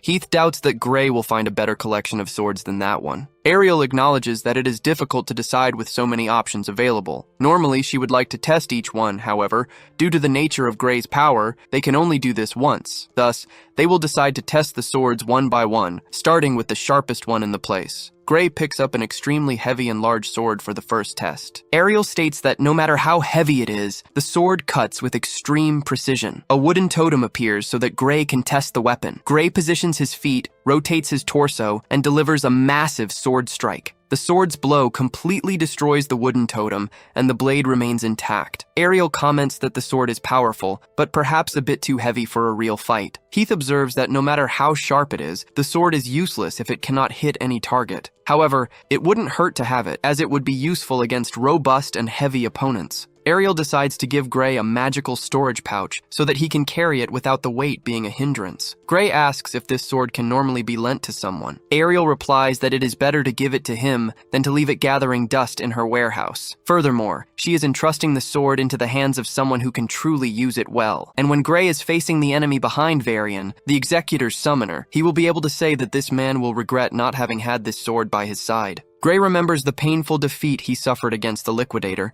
and this motivates him. He thanks the professor for lending him the sword. Heath warns that Gray should avoid showing the sword to other people without the intention of using it. If it were put on the market, it would be worth at least 10 billion and 10,000 gold coins. Gray is in shock upon learning the sword's value and hesitates to accept it because it is so expensive. Ariel refuses to take it back, as she is giving the sword, not lending it. Gray cannot believe that she is entrusting such an expensive sword to him. Ariel says that if she could protect the Divine Eye's admission with 10 billion, she would gladly do so. However, the sword is a delayed reward for what the boy did in saving the Divine Eye. Then, she threatens him comically, asking if the Divine Eye is not even worth the price of 10 million. Immediately, Gray backs down from the comical situation and thanks Ariel. The Black Swordsman states that he will take very good care of this giant blade. Furthermore, Ariel wants him to have a normal weapon that he can use in common battles. Gray would never have imagined that Professor Ariel's treasure would be so impressive. Heath comments that no one in the world possesses an eye as sharp as Ariel's. After all, with a divine eye, she can make as much money as she wants. Ariel asks Heatcoat, the instructor, which of the weapons he would recommend.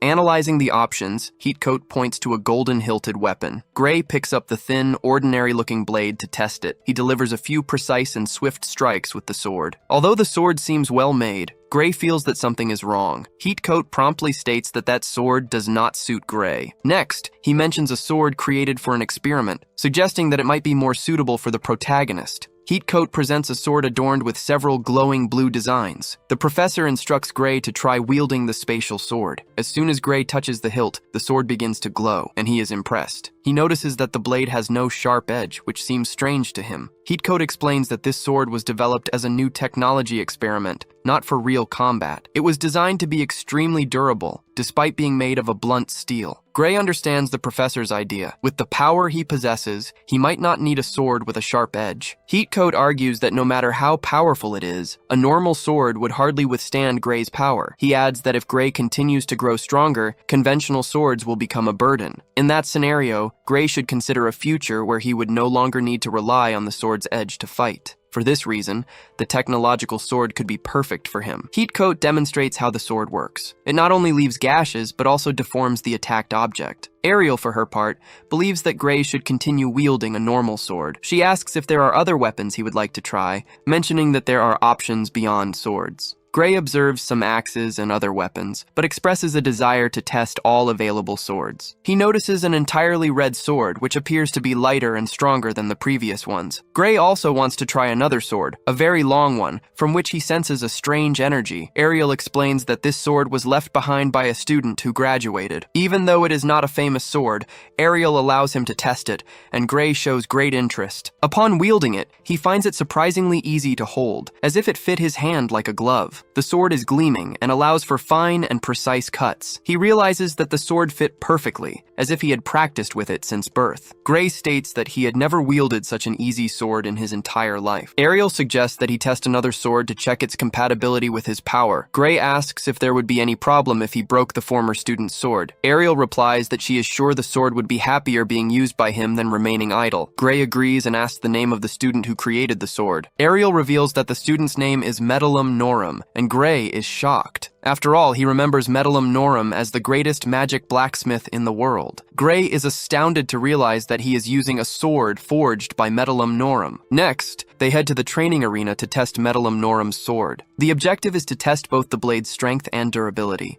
and Ariel wants Gray to push the sword to its limit. First, however, Ariel hands Gray the sword made with experimental technology. They decide to start with the most unusual sword to observe how Gray's power would affect it. Gray focuses on becoming one with the sword, emanating his mana to its fullest. He loses connection with the sword and tries again, enveloping it with his magic. He immerses it in his power, seeking to become one with the blade. However, his power does not activate with this sword, and Gray finds this strange. He tells Ariel that he feels no difference from his normal physical condition. Therefore, the sword might be the cause, and they decide to set it aside. Apparently, it does not function correctly with Gray's special powers. Given this, they decide to try with the most normal sword from the set this time. Ariel takes a sword from inside a magical box and asks Gray to try it. Again, he performs the focusing process to become one with the blade and prepares for the attack. This time, he manages to activate his power, emanating an intense aura. Suddenly, he hears a voice in his head saying, "There's no more time." The voice adds that when the time comes, something will happen. Heathcote comments to Ariel that releasing the power should not be a problem with the other sword. After hearing the voices, Gray advances against the training objects, delivering precise and strong attacks. He notices that the power of the blows is the same as before, but the sword swing is much smoother. He delivers a vertical cut that destroys the training armor. His body also feels lighter, and he runs, delivering several sword strikes with ease. He breaks several armors, and the mages present notice that Gray is different from the last training session. Gray runs throughout the training area, eliminating all the armors he encounters. With impressive speed, he feels as if he is flying through the arena. As he delivers the last cut to an armor, he notices a bit of vital fluid dripping from his mouth. Gray realizes that although the number of targets was the same as before, he took them all down at once. Previously, he could only hit about half, but now all had fallen. Furthermore, Gray remains standing, without falling unconscious like last time. However, the observers notice a lot of vital fluid dripping from his chest, revealing a large cut. Professor Ariel becomes desperate and orders him to drop the sword immediately. Lee and Gray obey. Gray drops the sword and falls to his knees on the ground. The professors rush to support him and cast their healing magic to help him. Gray starts to become extremely weak, and one of the professors asks him to stop exerting himself so much. Ariel explains that losing so much vital fluid will drain his stamina, and he should rest immediately. After all, he surpassed a limit he couldn't before, and this could be a divine sign. If Gray moves without realizing his own condition, it will be very dangerous. In a true combat, without a healer, he will need to be more careful. Looking at the blade, Gray realizes it doesn't have a single scratch, even after all the combat. Using his divine eye, he notices that the sword emits a stronger glow and has withstood the full intensity of the combat. Suddenly, Ariel notices something different in the sky and becomes alert. A pink magic explosion occurs at the World Union Academy. Everyone is shocked, and the location begins to be attacked and crumble. Students flee as debris falls in front of them. All Academy instructors create magical barriers to protect the students. Heathcote explains that the attacked area houses a vault containing dangerous materials. The explosion was clearly caused by someone who wished to steal them. Immediately after the explosion, he saw someone use teleportation magic in a fraction of a second. They consider this impossible,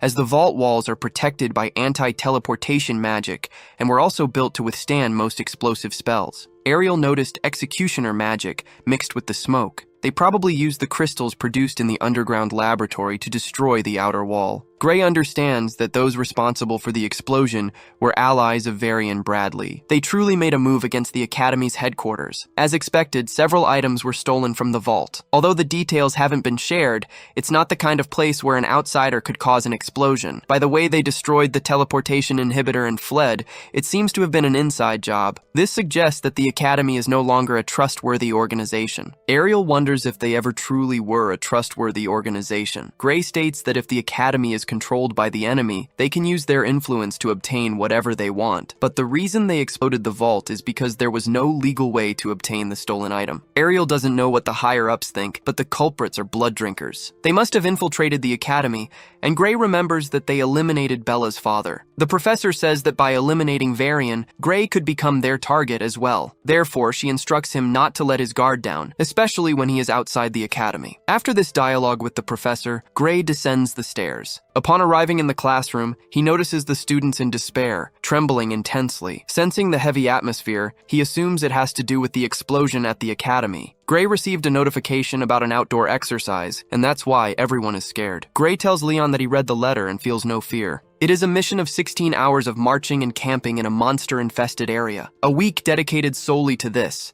and the extra combat training will be heavy. Leon asks how Gray can be so calm, considering 16 hours of marching per day, and there's no guarantee of a good night's sleep due to the monsters that might appear. It is mentioned that more than half of the students give up every year because of this task. Gray explains that in real marches for battle, one never knows when the enemy will attack. When he went through the executioner subjugation training with his squad, there was no time limit. They threw the warriors into the mountains and made them march through the infested forest for a week. Some of them died after being attacked by monsters during the training. With the professors accompanying them now, that kind of thing won't happen. Leon realizes that not even hellish exercises intimidate the boy, who is at an advanced level. Seeing everyone scared, Gray can't help but feel that something is lurking outside. The professor announces that they will begin the annual outdoor exercise for the freshmen. Most of those who fail to overcome this challenge will likely give up and not advance to the second year. The professor urges them to persevere, and so, the mission begins. Our protagonist arrives at the edge of the Wintley continent. Gray remembers that the region is practically uninhabited and wonders why. Beginning their march into the forest, the students follow the professors. One of the students comments that this does not seem to be the correct path, to which the professor replies that training, by its very nature, must follow the most challenging path. Then they follow the professor up a steep trail, and exhaustion begins to set in. The professor then reveals that only 8 hours have passed since they started, and they are only halfway through the march. The students, already exhausted, realize that half the journey still remains, and that it is only the first day. The professor explains that their bodies will get used to it over time, and that the hardest part is always the beginning. Leon and the others, however, realize that the professor is lying, as the difficulty and fatigue persist intensely. Ignoring the professor's words, they observe that Leon shows no sign of fatigue. Leon thinks that this is the highlight of the Swordsman course, and that he needs to push himself to the limit. He also notices that Gray Lee has not lost his breath since the mission began. Suddenly, an exhausted female student is attacked by a spider, startling her greatly. The spider almost hits her in the face, but Gray saves her by accurately throwing a dagger. Our black swordsman eliminates the creature and warns that many spiders in the region are venomous. Leon observes that Gray is not just walking, but also constantly assessing the environment for surprise attacks. To be able to walk for 8 hours and still maintain such a level of readiness, Gray must have undergone intense training. Gray has good stamina because the training he underwent before returning in time helped him greatly. For Gray, getting a good night's sleep is already a significant improvement compared to the hellish experiences of his past life. What truly worries him is Ariel's comment about the need to keep one's guard up outside the academy walls. These training exercises take them to open areas with little security. Furthermore, the academy members know the exact location of the students. So, our hero prays that nothing bad happens during this outdoor training. At that moment, the professor instructs them to stop. Exhausted, they ask the professor what is happening. The professor announces that from now on, they will undertake a meal training exercise. Everyone becomes visibly happy, imagining the feast that awaits them. They thank for the break, eager for the amount of food they expect to consume. Gray, however, has a bad feeling, especially because of the exercise's name, which involves meal. The professor clarifies that it is not a break to eat, but rather a lesson. On a march, when one eats, one also cooks. He divides them into squads, ensuring that the strength of each group was as balanced as possible. The professor informs them that each squad will have a designated space with basic utensils to prepare their meal. In Squad C are Leonhard Apius, Plua, Hides, and Bias, while in Squad D, Gray Lee is the leader along with Bask, Rumia, and Banas. Gray wonders if he will be a good leader, as he fears that no one will want to listen to the special student of the Divine Eye. The students of Squad D introduce themselves to Gray and seem to be friendly. They appear calmer than he expected, as Gray imagined they would not like taking orders from him. Gray asks if they are comfortable with him being the leader, but the students do not understand his doubt. For them, after Gray's victory, there would be no one more suitable for leadership. Considering him the most trustworthy, they quickly grab the equipment and ask what the next instructions are. Gray notices a change in attitude.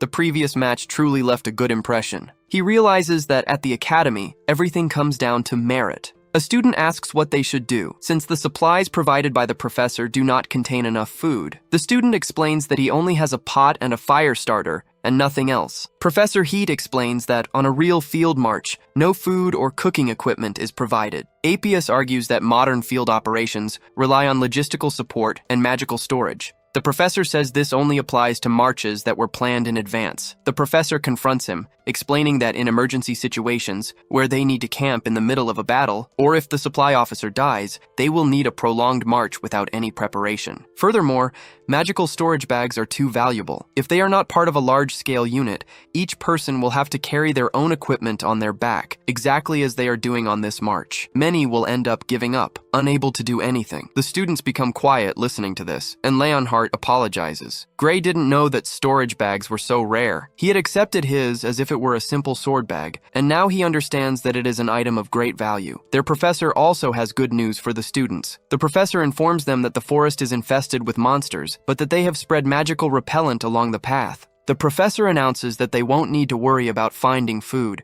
because without the repellent, monsters will emerge. The students understand that by releasing the monster repellent, the creatures will begin to lurk through the forest. In Squad D, the members ask their leader, Gray, what they should do. Gray replies that they should hunt the monsters and feed on them, as it is the only option. While paying attention to the path, Gray spotted footprints and droppings, indicating the presence of small and medium-sized monsters. Gray believes they will be able to deal with them using only a sword, but the squad shows apprehension about engaging in real combat, as the idea of searching for monsters in such a vast forest seemed daunting. Gray explains that if the monsters are carnivorous, the task will be easier, as they will come to meet the group. He adds that if they remain still, they will compete with the other squads for prey, so they must move. If they don't want to fight monsters, they can find insects and snakes to feed on. In forests without monsters, they learn to make good use of insects as food. However, one of the girls in the group expresses a desire to hunt monsters, since they are in a forest full of them. Another student, however,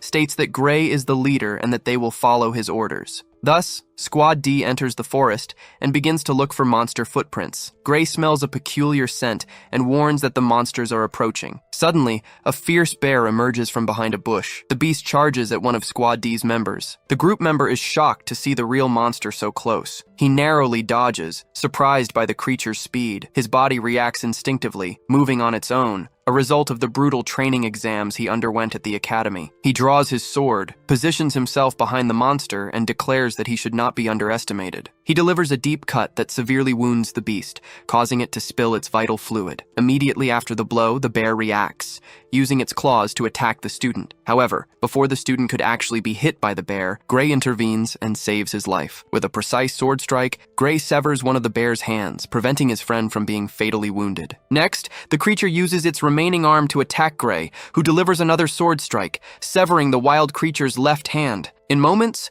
Gray finishes off the monster and sheathes his sword, commenting that the beast's bones were tough. His teammate thanks Gray for saving his life. Gray explains that wild monsters can continue moving even after seemingly fatal attacks. He advises his colleague to prioritize not getting hit, instead of focusing only on finishing off the monster. The squad member comments that the experience is completely different from training with people. Next, they take the bear meat and roast it over a campfire. The students consider the bear meat good enough. Gray explains that the taste of monster meats varies by species. He adds that when participating in expeditions, it is always important to research the list of local monsters. Gray recommends hunting wild boars if they need to collect food in an unknown location, because wild boars generally do not feed on poisonous plants, and their meat has a decent taste. Gray responds to a colleague mentioning that he studied survival techniques in addition to swordsmanship. He tries to be modest, stating that he doesn't know that many things about survival. Suddenly, another squad emerges from the woods and asks them to share the food. After all, the food they had managed to get didn't work out, and they even tried to eat frogs. Gray comments that the amount of food they have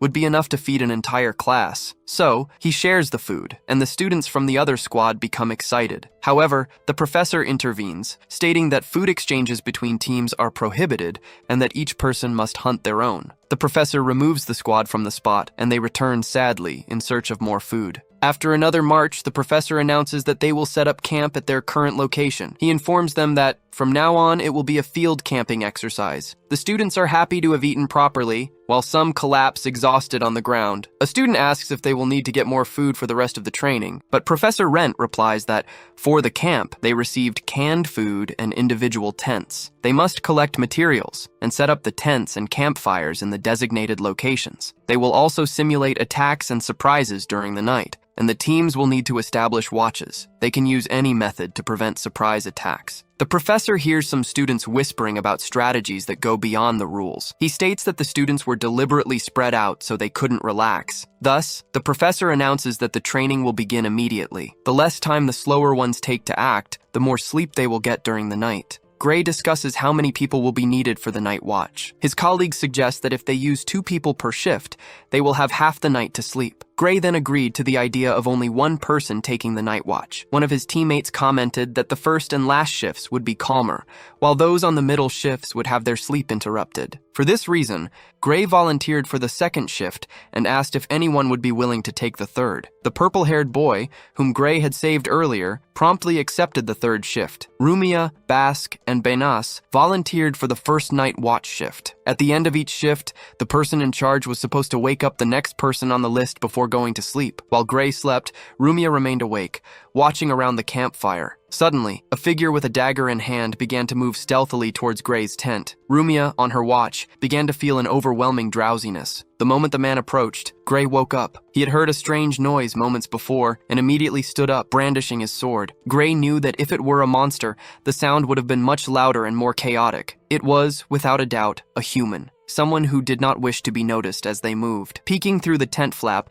Gray saw nothing but Rumia, almost asleep. Realizing she hadn't noticed the noise, he wondered if it was all just an illusion of his mind. However, Gray followed his intuition that someone was nearby and stood up. He thought it might be the professor, checking if they were maintaining proper vigilance at that hour. However, Gray did not let his guard down and decided to investigate. He remembered Ariel, who had warned him that after defeating Varia, he would become a target for bloodsuckers. And finally, her advice that he should be very careful upon leaving the academy. He wondered if it was an assassin and decided he should act as if it were, taking the necessary precautions. Gray knew that long-range attacks were a possibility and that it would not be prudent to remain still there. Gray left the tent without alerting Rumia, the girl from his group, and began to sneak through the forest. He noticed the sky illuminated by a full moon, which made the situation similar to a daytime attack. It was easier to detect the enemy, but conversely, harder to hide. Gray moved cautiously, remembering his divine bow training. In his past life, Ariel had explained that the correct way to walk started from the back of the feet. One needed to move on the tips of their toes to ensure silence. This way, the heel touched the ground last, minimizing noise. Even if they stepped on a branch or leaves, the sound would not resemble the regular rhythm of human footsteps. Instead, it would sound more like animals or the wind, not attracting unwanted attention. During the divine bow training, they walked barefoot through the mountains, seeking to become one with nature. Gray followed these instructions to the letter. Shortly after,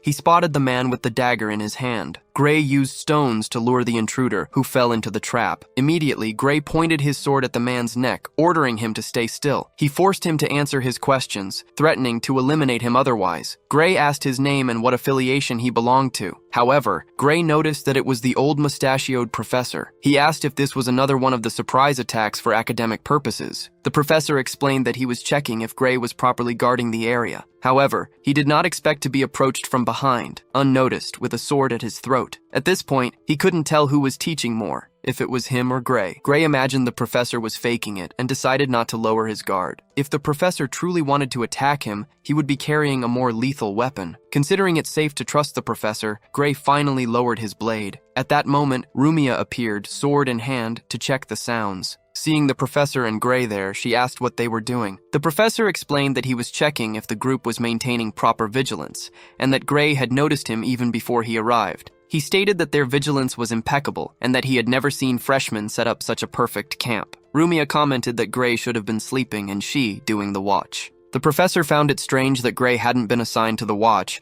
and Gray in turn asked if the professor had stepped on a branch as he approached. The professor confirmed that he had, indeed, stepped on one, and Gray explained that he recognized the sound as coming from a human. The professor was surprised that Gray had perceived the imminent attack just by the sound of a branch while he was sleeping. Gray replied that he wasn't in a deep sleep yet, and that it was merely a coincidence. The professor began to laugh, because in addition to the simulated battle the day before, Gray continued to surprise the academy. He wondered if there was still anything they needed to teach Gray Lee. Then, he announced that Gray was banned from participating in the Night Watch training. After all, if he handled everything alone, the other students wouldn't learn anything. Gray asked if the absence of one person in the squad would mess things up. The professor replied that Gray's group would not receive surprise attacks between 1 and 3 in the morning. Gray Lee's group, even without him, would receive a perfect score in the vigilance training, with no extra conditions. The professor noted this information and instructed the group to proceed with the training, excluding Gray Lee. Surprised, the professor realized that Gray Lee had approached from behind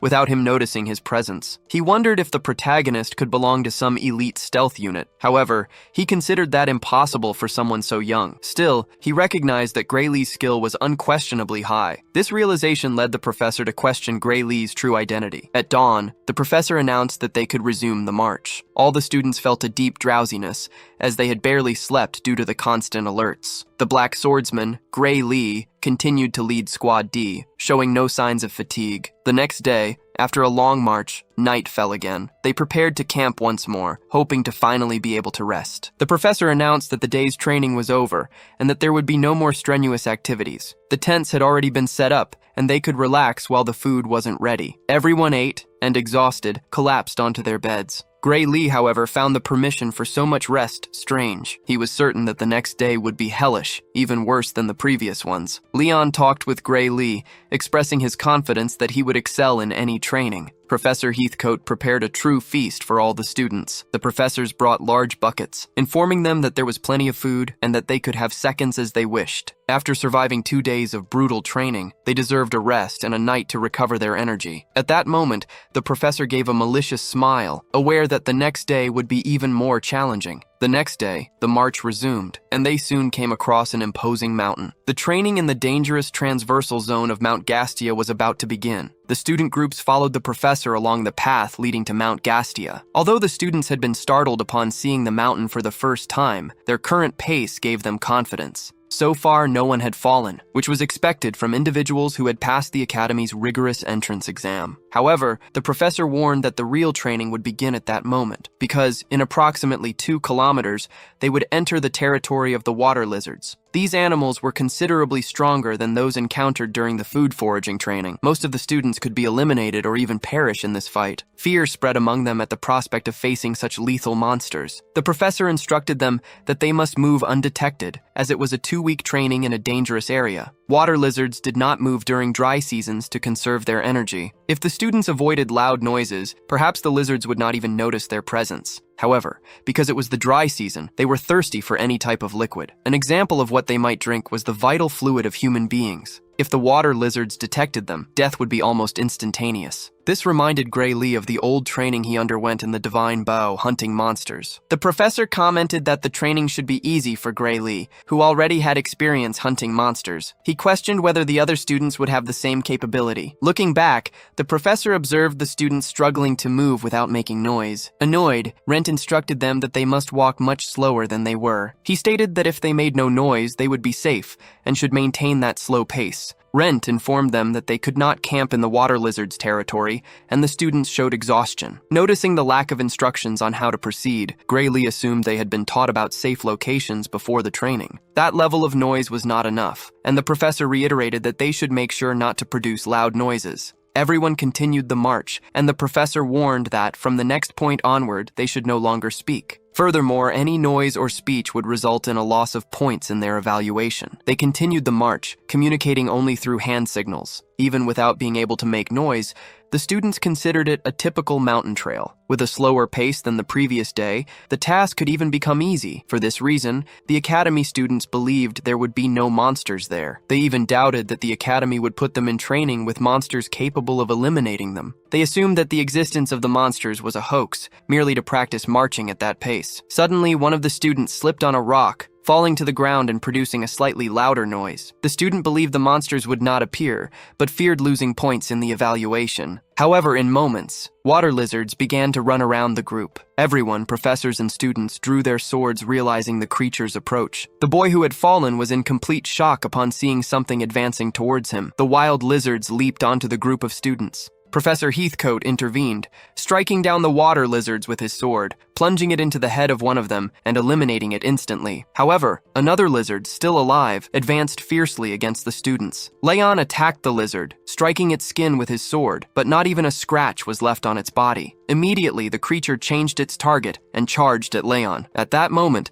Professor Heathcote arrived to protect the student, delivering a punch to the beast. He stated that the students would not be able to face those creatures and ordered everyone to retreat. The professors began to surround the water lizards and instructed the students to move away. The students noticed that even the professors could only inflict superficial wounds on the lizards, realizing they did not have the necessary skill level to defeat those creatures. The professor explained that if they could make them lose a little body fluid, they would bring them down due to the dry season. Leon asked what would happen if they encountered these monsters during the rainy season. The professor replied that at that time of year, they would become easy prey for the water lizards. For this reason, the training march only took place after the complete confirmation of no rain. He added that they could now talk, as all the surrounding water lizards had been eliminated. Otherwise, merely talking would have already led to their deaths. They continued the march, climbing the mountain. Finally, they reached the top of the climb, defeating a few more creatures along the way. When Professor Heathcote announced the end of the mountain march, the students collapsed to the ground, exhausted. Leon felt physically well, but mentally exhausted. The fact that they could not make loud noises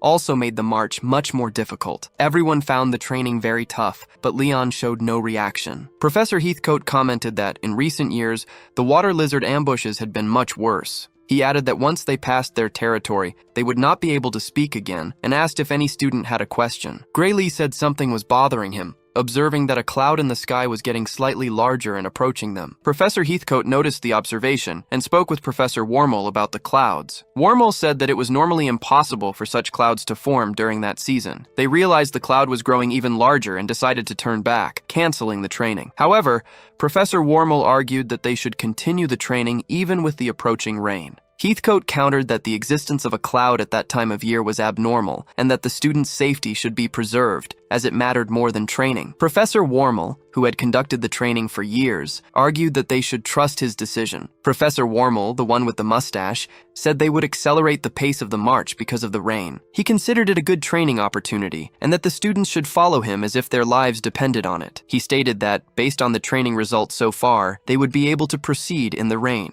He instructed them not to fall behind and not to waste time fighting the lizards. Finally, he firmly said that they should not make any noise. As Gray observed, a torrential rain began to fall from the sky. Heathcote found the rain strange and noticed the high humidity in the air. He suspected the rain was artificial, perhaps created by magic. Even Professor Wormel found it odd that it was raining that season, as it shouldn't have been happening. Leon asked Professor Wormel if it was safe to speak loudly in a place like that. At that very moment, a fierce water lizard appeared behind Professor Wormel. The water lizard struck the professor with full force. The creature delivered a heavy attack, but Professor Wormel managed to dodge and immediately counterattacked. In the counterattack, he managed to embed his sword into the beast's arm. The creature let out a very loud shriek and retaliated with a tail whip. Then Professor Wormel used his sword to block the attack. He managed to inflict some damage on the lizard and was then thrown away. Everyone was worried about Professor Wormel, who managed to get back on his feet. Leon thought that a professor's reflexes should be quick enough to dodge such attacks, and yet his Professor Wormel was badly hurt, even while focused on counterattacking. The students were shocked to see the speed of these water lizards. Even knowing this, the lizard's movement was faster than in dry weather conditions. Heathcote told all the students to stay focused, and they advanced against the lizard. Along with the other professors, he charged, armed and ready to eliminate the beasts. He delivered a blow to the monster's back. However, Professor Heathcote was caught off guard by a tail whip from the lizard and was also thrown away. The lizard advanced on him, but Professor Heathcote quickly got up, eliminating the creature. The four professors, acting together, finally managed to defeat the monsters. However, all the professors were injured, unable to continue with the training in that state. Wormel then canceled the training, and instructed everyone to use an emergency teleportation spell. The female professor revealed that she had been trying to activate the spell for quite some time, but it simply wasn't working. One of the professors asked if anyone else present could cast such a spell. Another professor explained that the problem persisted because the teleport seemed to be blocked. Besides the incessant rain and the blocked teleportation, there was a suspicion that someone was targeting that specific exit. Wormel was shocked, wondering what they could do to escape that place. One of the professors suggested that the only option was to stop there and wait for the rain to cease. Professor Heathcote pondered that there was a chance the rain was artificial and would therefore stop at some point. They concluded that the chances of survival would be higher if they remained in place, rather than trying to fight with the strength they had. The previous battle fortunately had occurred without casualties. Trusting that Professor Heathcote had also realized the situation, they hurried to heal Wormel. The activity range of the water lizards, however, increased considerably during the rain. Heathcote, aware that staying put would not be safe, began to think of a way out of that situation. At that moment, Gray raised his voice and addressed the professor. He stated that as long as recovery magic existed, he could fight alongside them. Heathcote agreed that, with the boy's power,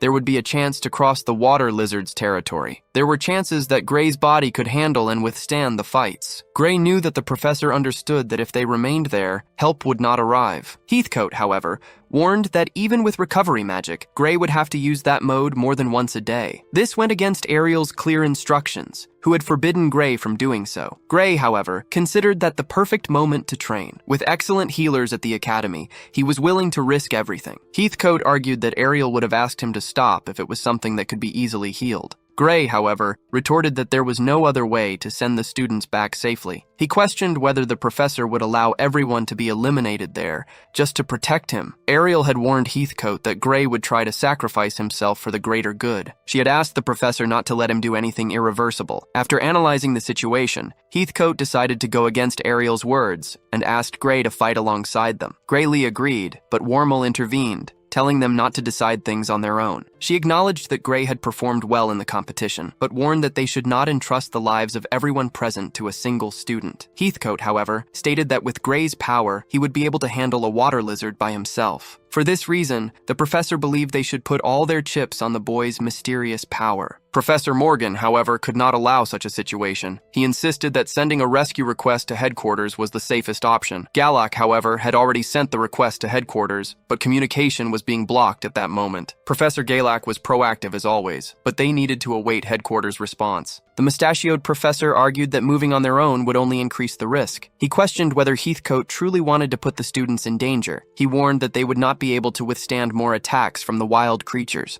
Therefore, they should wait for reinforcements to arrive, which would be safer than wandering outside the safe zone. He instructed the students to make less noise as other creatures might smell their voices. The students remained sheltered under the trees, waiting for the rain to pass, until new water lizards appeared, leaving everyone in shock. Meanwhile, Professor Heathcote armed himself with his sword, preparing for combat. Graylee also prepared to fight alongside the professors, wielding his sword. As soon as the beasts appeared, suddenly leaping, everyone launched their attack. At high speed, the professors attacked the creatures from the front and back with their swords, until one of the professors was hit by a lizard's tail whip, suffering considerable damage. In response, Heathcote charged at the lizard and delivered several attacks with absurd speed. Together, they managed to take down one of the water lizards. Immediately, one of the professors used healing magic on the colleague who had been hit by the lizard's tail. Meanwhile, two other lizards, attracted by the sounds of battle, advanced towards them. Our hero then prepared to draw his sword. Heathcote declared that their duty was to protect the students,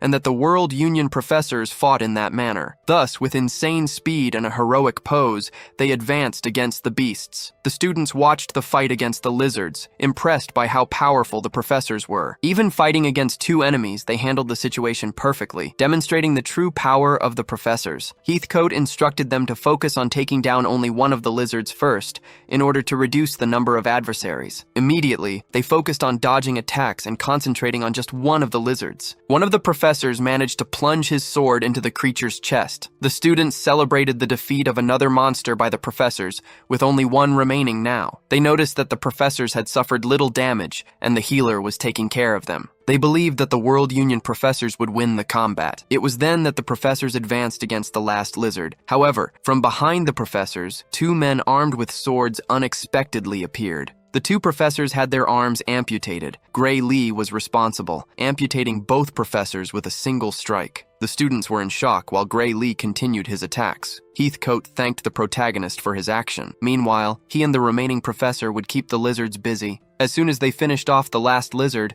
the professor prepared to interrogate the two traitors. He asked what exactly they were trying to do by attacking Heathcote from behind. He ordered them to explain their intentions. Lying, Warmel claimed he was fighting the lizard when his arm was torn off. The other professor, a robust man, repeated the same version and demanded that they arrest the criminal Gray Lee. The remaining professor stated that everyone there had noticed the two's attempt at betrayal. He added that the fencing students were not so blind as to let something so obvious go unnoticed. Heathcote mentioned that assassination attempts and kidnappings of Academy members were not uncommon. As the Academy was an organization with various enemies and individuals of great value, such incidents occurred frequently. He realized that the traitors tried to use the fight as a distraction to eliminate a professor. And, with the guards absent, they planned to eliminate the students or kidnap them to force them into questionable work. Upon hearing the two professors' plan, the fencing students were in shock. Heathcote stated that they survived thanks to Gray Lee's quick thinking. The protagonist understood that the professor had already noticed the situation from the beginning. Heathcote had already noticed the two professors' attempt at betrayal. Ormo asked if their plan had leaked at any point. Gray Lee found it easy to perceive someone's intentions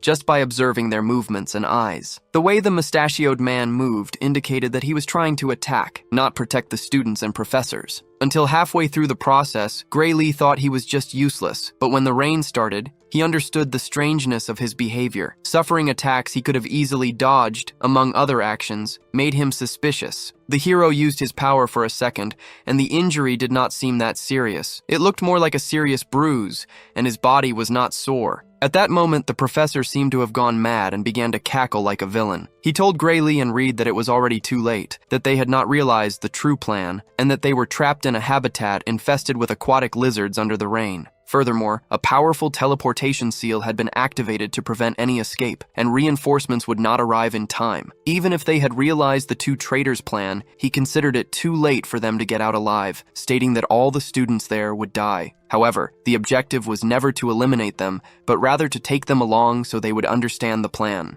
Heathcote wanted to hear the plan of how they would get out of there, according to the man with the mustache. However, Warmel's condition was that Rent, Heathcote, and Gray Lee stabbed themselves in the heart. After all, they could not take anyone who could interfere with the plan. If they did, the others would survive. Warmel tried to manipulate them, asking if they would hesitate with so many lives at stake. At that moment, another person emerged from the shadows, and the protagonist moved behind him. Coming from behind, he pointed his sword at the man's throat in an instant. Using the man as a hostage, Warmel declared that this would change nothing. The protagonist pressured the man, knowing that he possessed the ability to use teleportation magic. He stated that performing stealthy communication and teleportation interference in the academy was difficult, but with the professor in charge of magic by his side, it would be much easier to implement such a system. Heathcote stated that Gray Lee was very perceptive for a student. Immediately, Gray Lee pointed his sword at the professor who possessed teleportation and communication abilities, ordering him to activate the teleportation magic immediately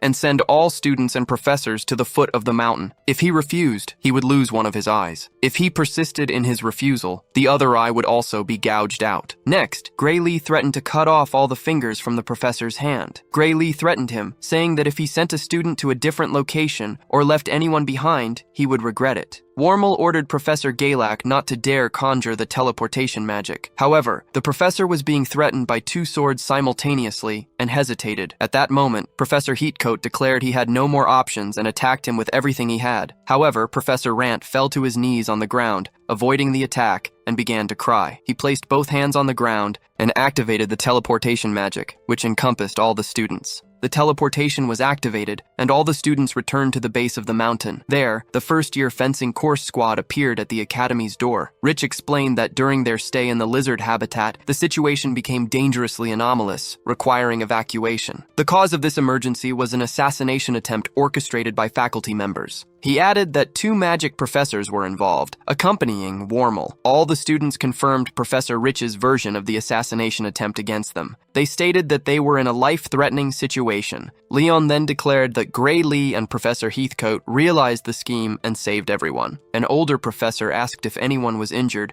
and if they needed immediate treatment. The healer approached and noticed that the two professors were missing their right hands. To prevent the escape of potential informants, she temporarily handcuffed everyone present. Then, she stated that all students would be interrogated and told them to prepare for it. The professors were interrogated individually. The interrogation was conducted by the Academy's professors and directors. After confirming the stories, everyone waited in the courtroom. Director Alexandro struck the gavel, calling for silence in the courtroom. He announced the verdict regarding the attempted assassination and kidnapping of the first-year squad. The incident was orchestrated by Wormel, the excursion supervisor, and Balin, his accomplice. Furthermore, they had the assistance of two magic professors designated for emergency situations, Galak and Rant, who, within the enclosed environment they created, attempted to kidnap the students. These three professors acted in the execution of a criminal plan during the event. With no other circumstances to be analyzed, the Academy's laws sentenced the three. The traitorous professors were sentenced to capital punishment, according to the Academy's laws. To investigate possible connections and accomplices, they would be interrogated, including with torture, if necessary. After the conclusion of the process, the executions would be carried out. The director added that they would not die quickly, as they still had a long process ahead of them. When Armand stated that he had already told everything he knew and did not need interrogation, the director looked at him sternly. Feeling a dark energy emanating from the director, Armand tried to flee the courtroom. A professor grabbed him and violently threw him to the ground. Heathcote was injured during the fall. The director, highly irritated, ordered the three main culprits to be taken for interrogation. Galak was also guilty, but in the final moments, he abandoned the plans and helped the students. This was enough for a reduced sentence, and he would emerge alive as one of the condemned. He helped the students escape in the end, which minimized collateral damage, and for this reason, he would not be executed. However, living is not always the best fate, as Galak would face many consequences. Heathcote understood that Gray Lee had to go through something difficult soon after entering the academy, but he noticed that Gray Lee was getting used to being involved in such problems, as it had happened before. Heathcote never imagined that so many criminals would be hidden as professors in the academy. He found it hard to believe that this place was supposed to be the best educational institution in the world. To him, it was nothing like what he had in mind before entering the academy. Heathcote commented that some people considered the academy an educational institution, while others saw it more as a selection institution, where already strong students entered, and graduates were excellent because they already possessed that quality. Meanwhile, the professors did not possess much power, and Heathcote asked the student for his opinion. Gray Lee replied that he sometimes thought about that exact factor. One thing he was sure of was that he had grown stronger since coming to that academy, much stronger than he was in his village before, without even a comparison. He agreed with the professor about not trusting the academy as an organization. However, there were professors there who were extremely trustworthy, like Heathcote and Ariel. For Gray Lee, that was already more than enough. Heathcote felt that Gray Lee was not speaking as a student, but rather as someone who liked both of them. He told the boy that, from now on, the academy's training would become much more difficult. Everything he had done before was light conditioning, practically a warm-up for what was to come. Heathcote stated that Gray Lee would become much stronger from that point forward. Gray Lee very much hoped so, as that was the greatest goal of his life. They were congratulated for their work on the field march. Despite the irregular situations, everyone received congratulations. With this march, they officially completed their basic physical training. Before explaining the next phase of the process, Heathcote would show what he aimed for the students. He demonstrated the professors' training and their very powerful abilities. One of the professors destroyed a piece of metal 145 millimeters in diameter. The professor explained that if they could replicate that feat in a single cut, they would be promoted directly to the second year. If they failed to achieve this goal by the end of the semester, they would be expelled. Annually, half of the students failed to complete the task and were dismissed from the academy. The professor emphasized that few students graduated from the World Union Academy, and it was common for many to give up or be expelled. He continued, detailing that the path after expulsion depended on the year it occurred. If a student was expelled in the first year, they would be transferred to a common academy in their hometown. Thanks to the prior training received, they would advance a year without difficulty, standing out as the best student in the class. If they preferred to work instead of transferring, they could join the Royal Guard as an elite swordsman. In the eyes of the public, those accepted into the World Union Academy were no longer considered ordinary people. Even the expelled still possessed talent,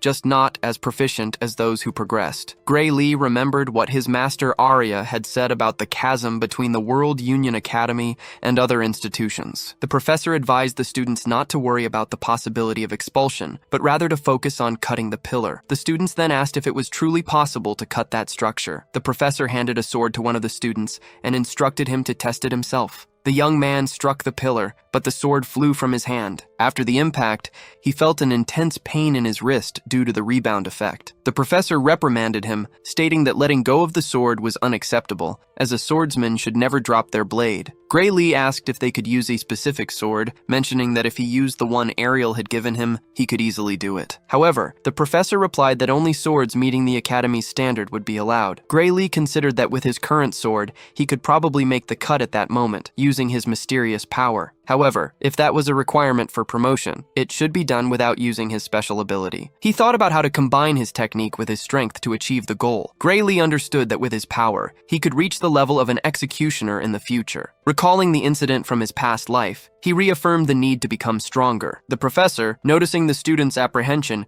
said he knew they were wondering if it was truly possible to cut something like that with a sword, or if they needed inhuman strength like Gray Lee's to pass the year. He clarified that this was not the case, as the veteran teachers were much stronger than Gray Lee. Even without significant physical distinctions, the power difference between the students and the teachers was absurd. The reason lay in the infusion of life force, channeled into the sword. Gray Lee had heard about this in his past life. Life force was used to refine super-compressed ether. The World Union Academy must have developed a technique to apply this to swordsmanship, and now they would teach the students how to do it. The professor explained that in modern times, it was not necessary to understand complicated theories to use these techniques. He then showed a draining demonic sword, which forced life energy to channel into the blade. Once they got used to the sensation, they would be able to do the same with normal swords. He asked if anyone wanted to try, but the other students hesitated, preferring someone else to go first to see what would happen with the draining sword. Gray Lee found the sword's name strange, but he decided to test it to become stronger. The moment he raised his hand to volunteer,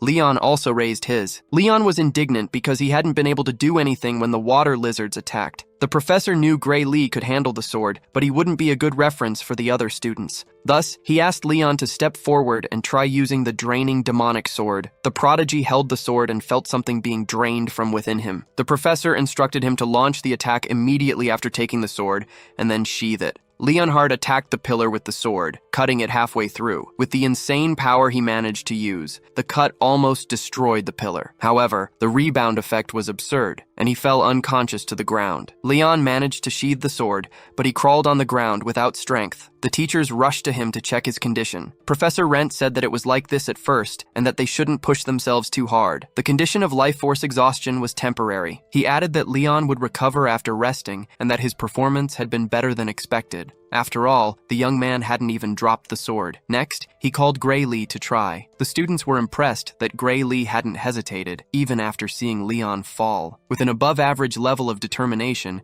Gray Lee took the sword and drew it from its sheath. He noticed that something was indeed draining his life force, and that he wouldn't be able to endure it for long. Our protagonist advanced toward the pillar, delivering a very powerful and swift cut. However, not even he managed to destroy the pillar completely. Gray Lee realized that it wasn't like drawing a sword normally. It felt as if the blood in his body was completely frozen. Gray Lee sheathes the sword and sighs, as if he were completely fine. It's the first time Professor Rent has seen a freshman not fall to their knees after using the demonic sword. Gray Lee has more energy reserves than expected, thanks to Heathcote's training. Or perhaps his body had become accustomed to the damage from being constantly exhausted. Professor Rent asks Gray Lee if he could repeat the feat. Gray Lee tries again, draws the sword, and attacks the pillar. However, his eyes close and consciousness abandons him. At least he manages to sheathe the sword before completely passing out. Rent says he was just joking and didn't think Gray Lee would try to attack again with the demonic sword. He understands how Gray Lee achieved such an absurd level of strength for his age. While waiting for the two to recover, Rent goes to talk with the rest of the students in the class.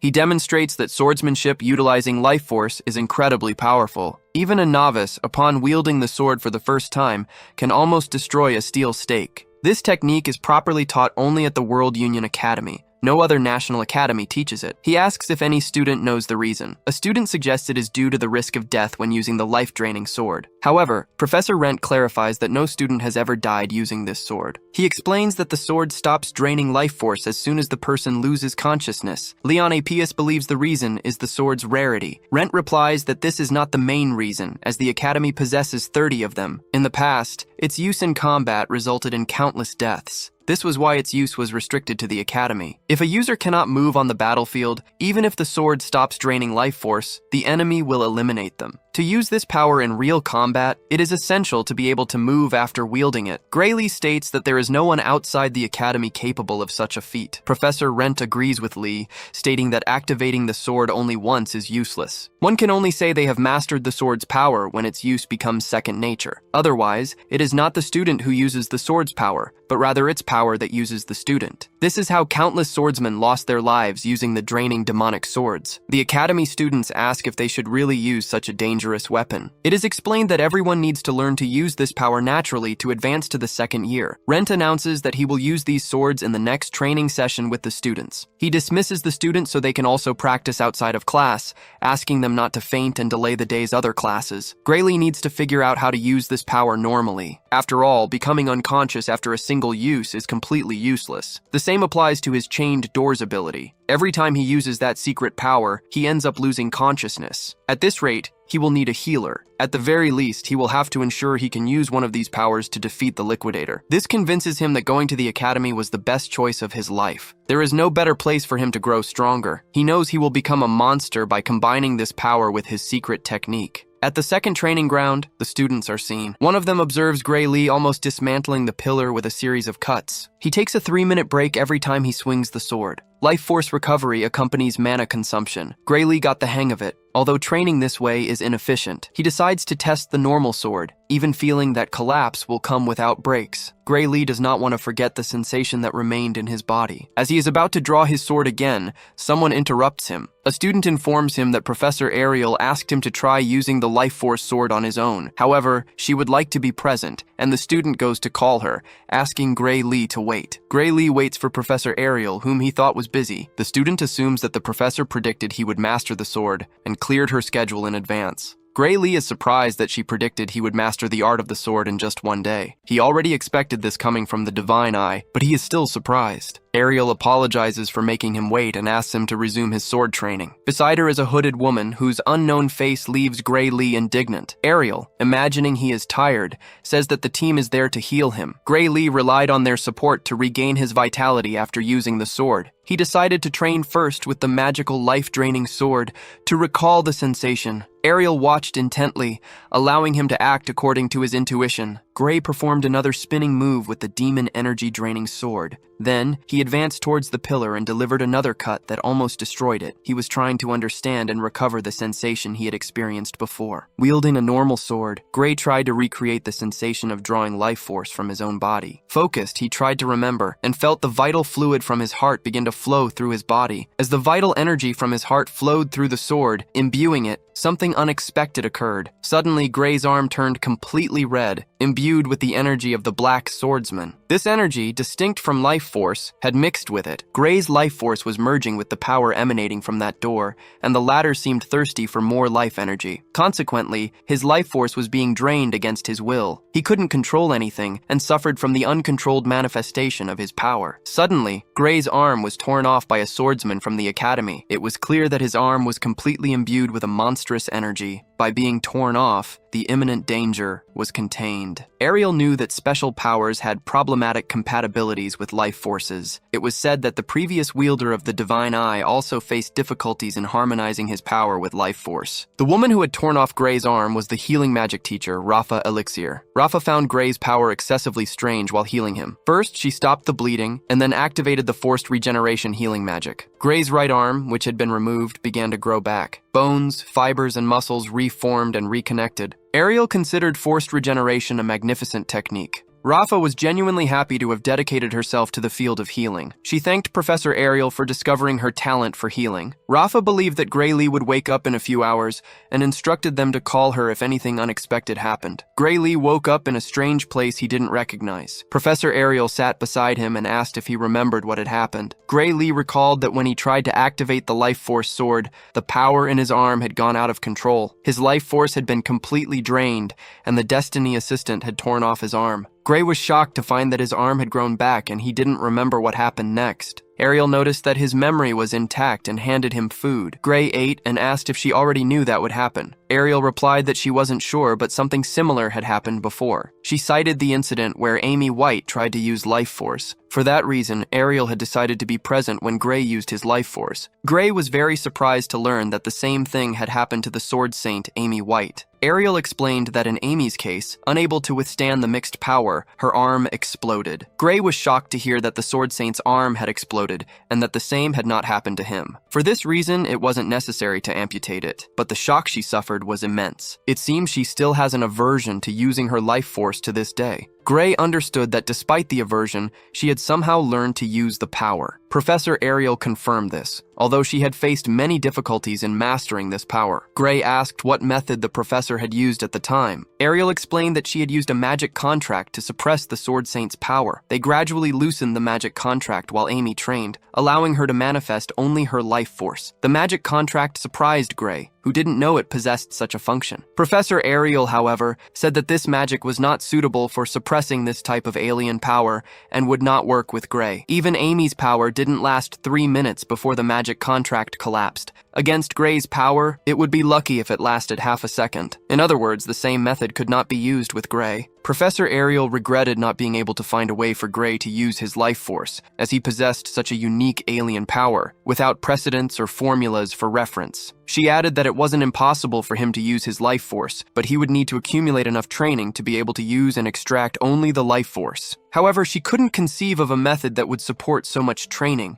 as the life force would spiral out of control. Gray considered that if the power went out of control every time, it would be impossible to practice. He thought of asking someone to sever his arm every time the power went out of control and use recovery magic. He believed he could train if she could provide recovery magic for him every time. Professor Ariel was speechless at Gray's bizarre idea. She said she could provide someone to use recovery magic, but asked if he really wanted to go through with this plan, as there was the option of not using this life force at all. Gray's power, after all, surpassed that of the life-draining sword itself. With his abilities alone, he could pass the Ascension exam, even without resorting to life force. However, Gray's goal went far beyond simply becoming a second-year student. He sought ways to strengthen himself, even if only a little each year. Professor Eliel already expected this answer from Gray. Therefore, she would provide recovery magic and someone to perform the cut whenever he lost control. First, Gray wished to wield the life-draining magic sword to sharpen his senses. Next, he would need someone for the task of severing his arm. The professor instructed the observers to act immediately if Gray lost control. Although the arm's regeneration could take until the next day, his life would not be at risk. It would be an unimaginably agonizing training regimen. But Professor Eliel was rooting for Gray in this process. Gray thanked the professor for her support in his peculiar plan to achieve greater strength. Meanwhile, the other students showed great difficulty in manipulating life force to knock down the pillars. They felt they were starting to understand, but the sword made them faint with each strike. Therefore, they ended their training after only 30 minutes, as the sword left them completely exhausted. If they pushed themselves too hard, they could end up ruining their bodies. As they withdrew,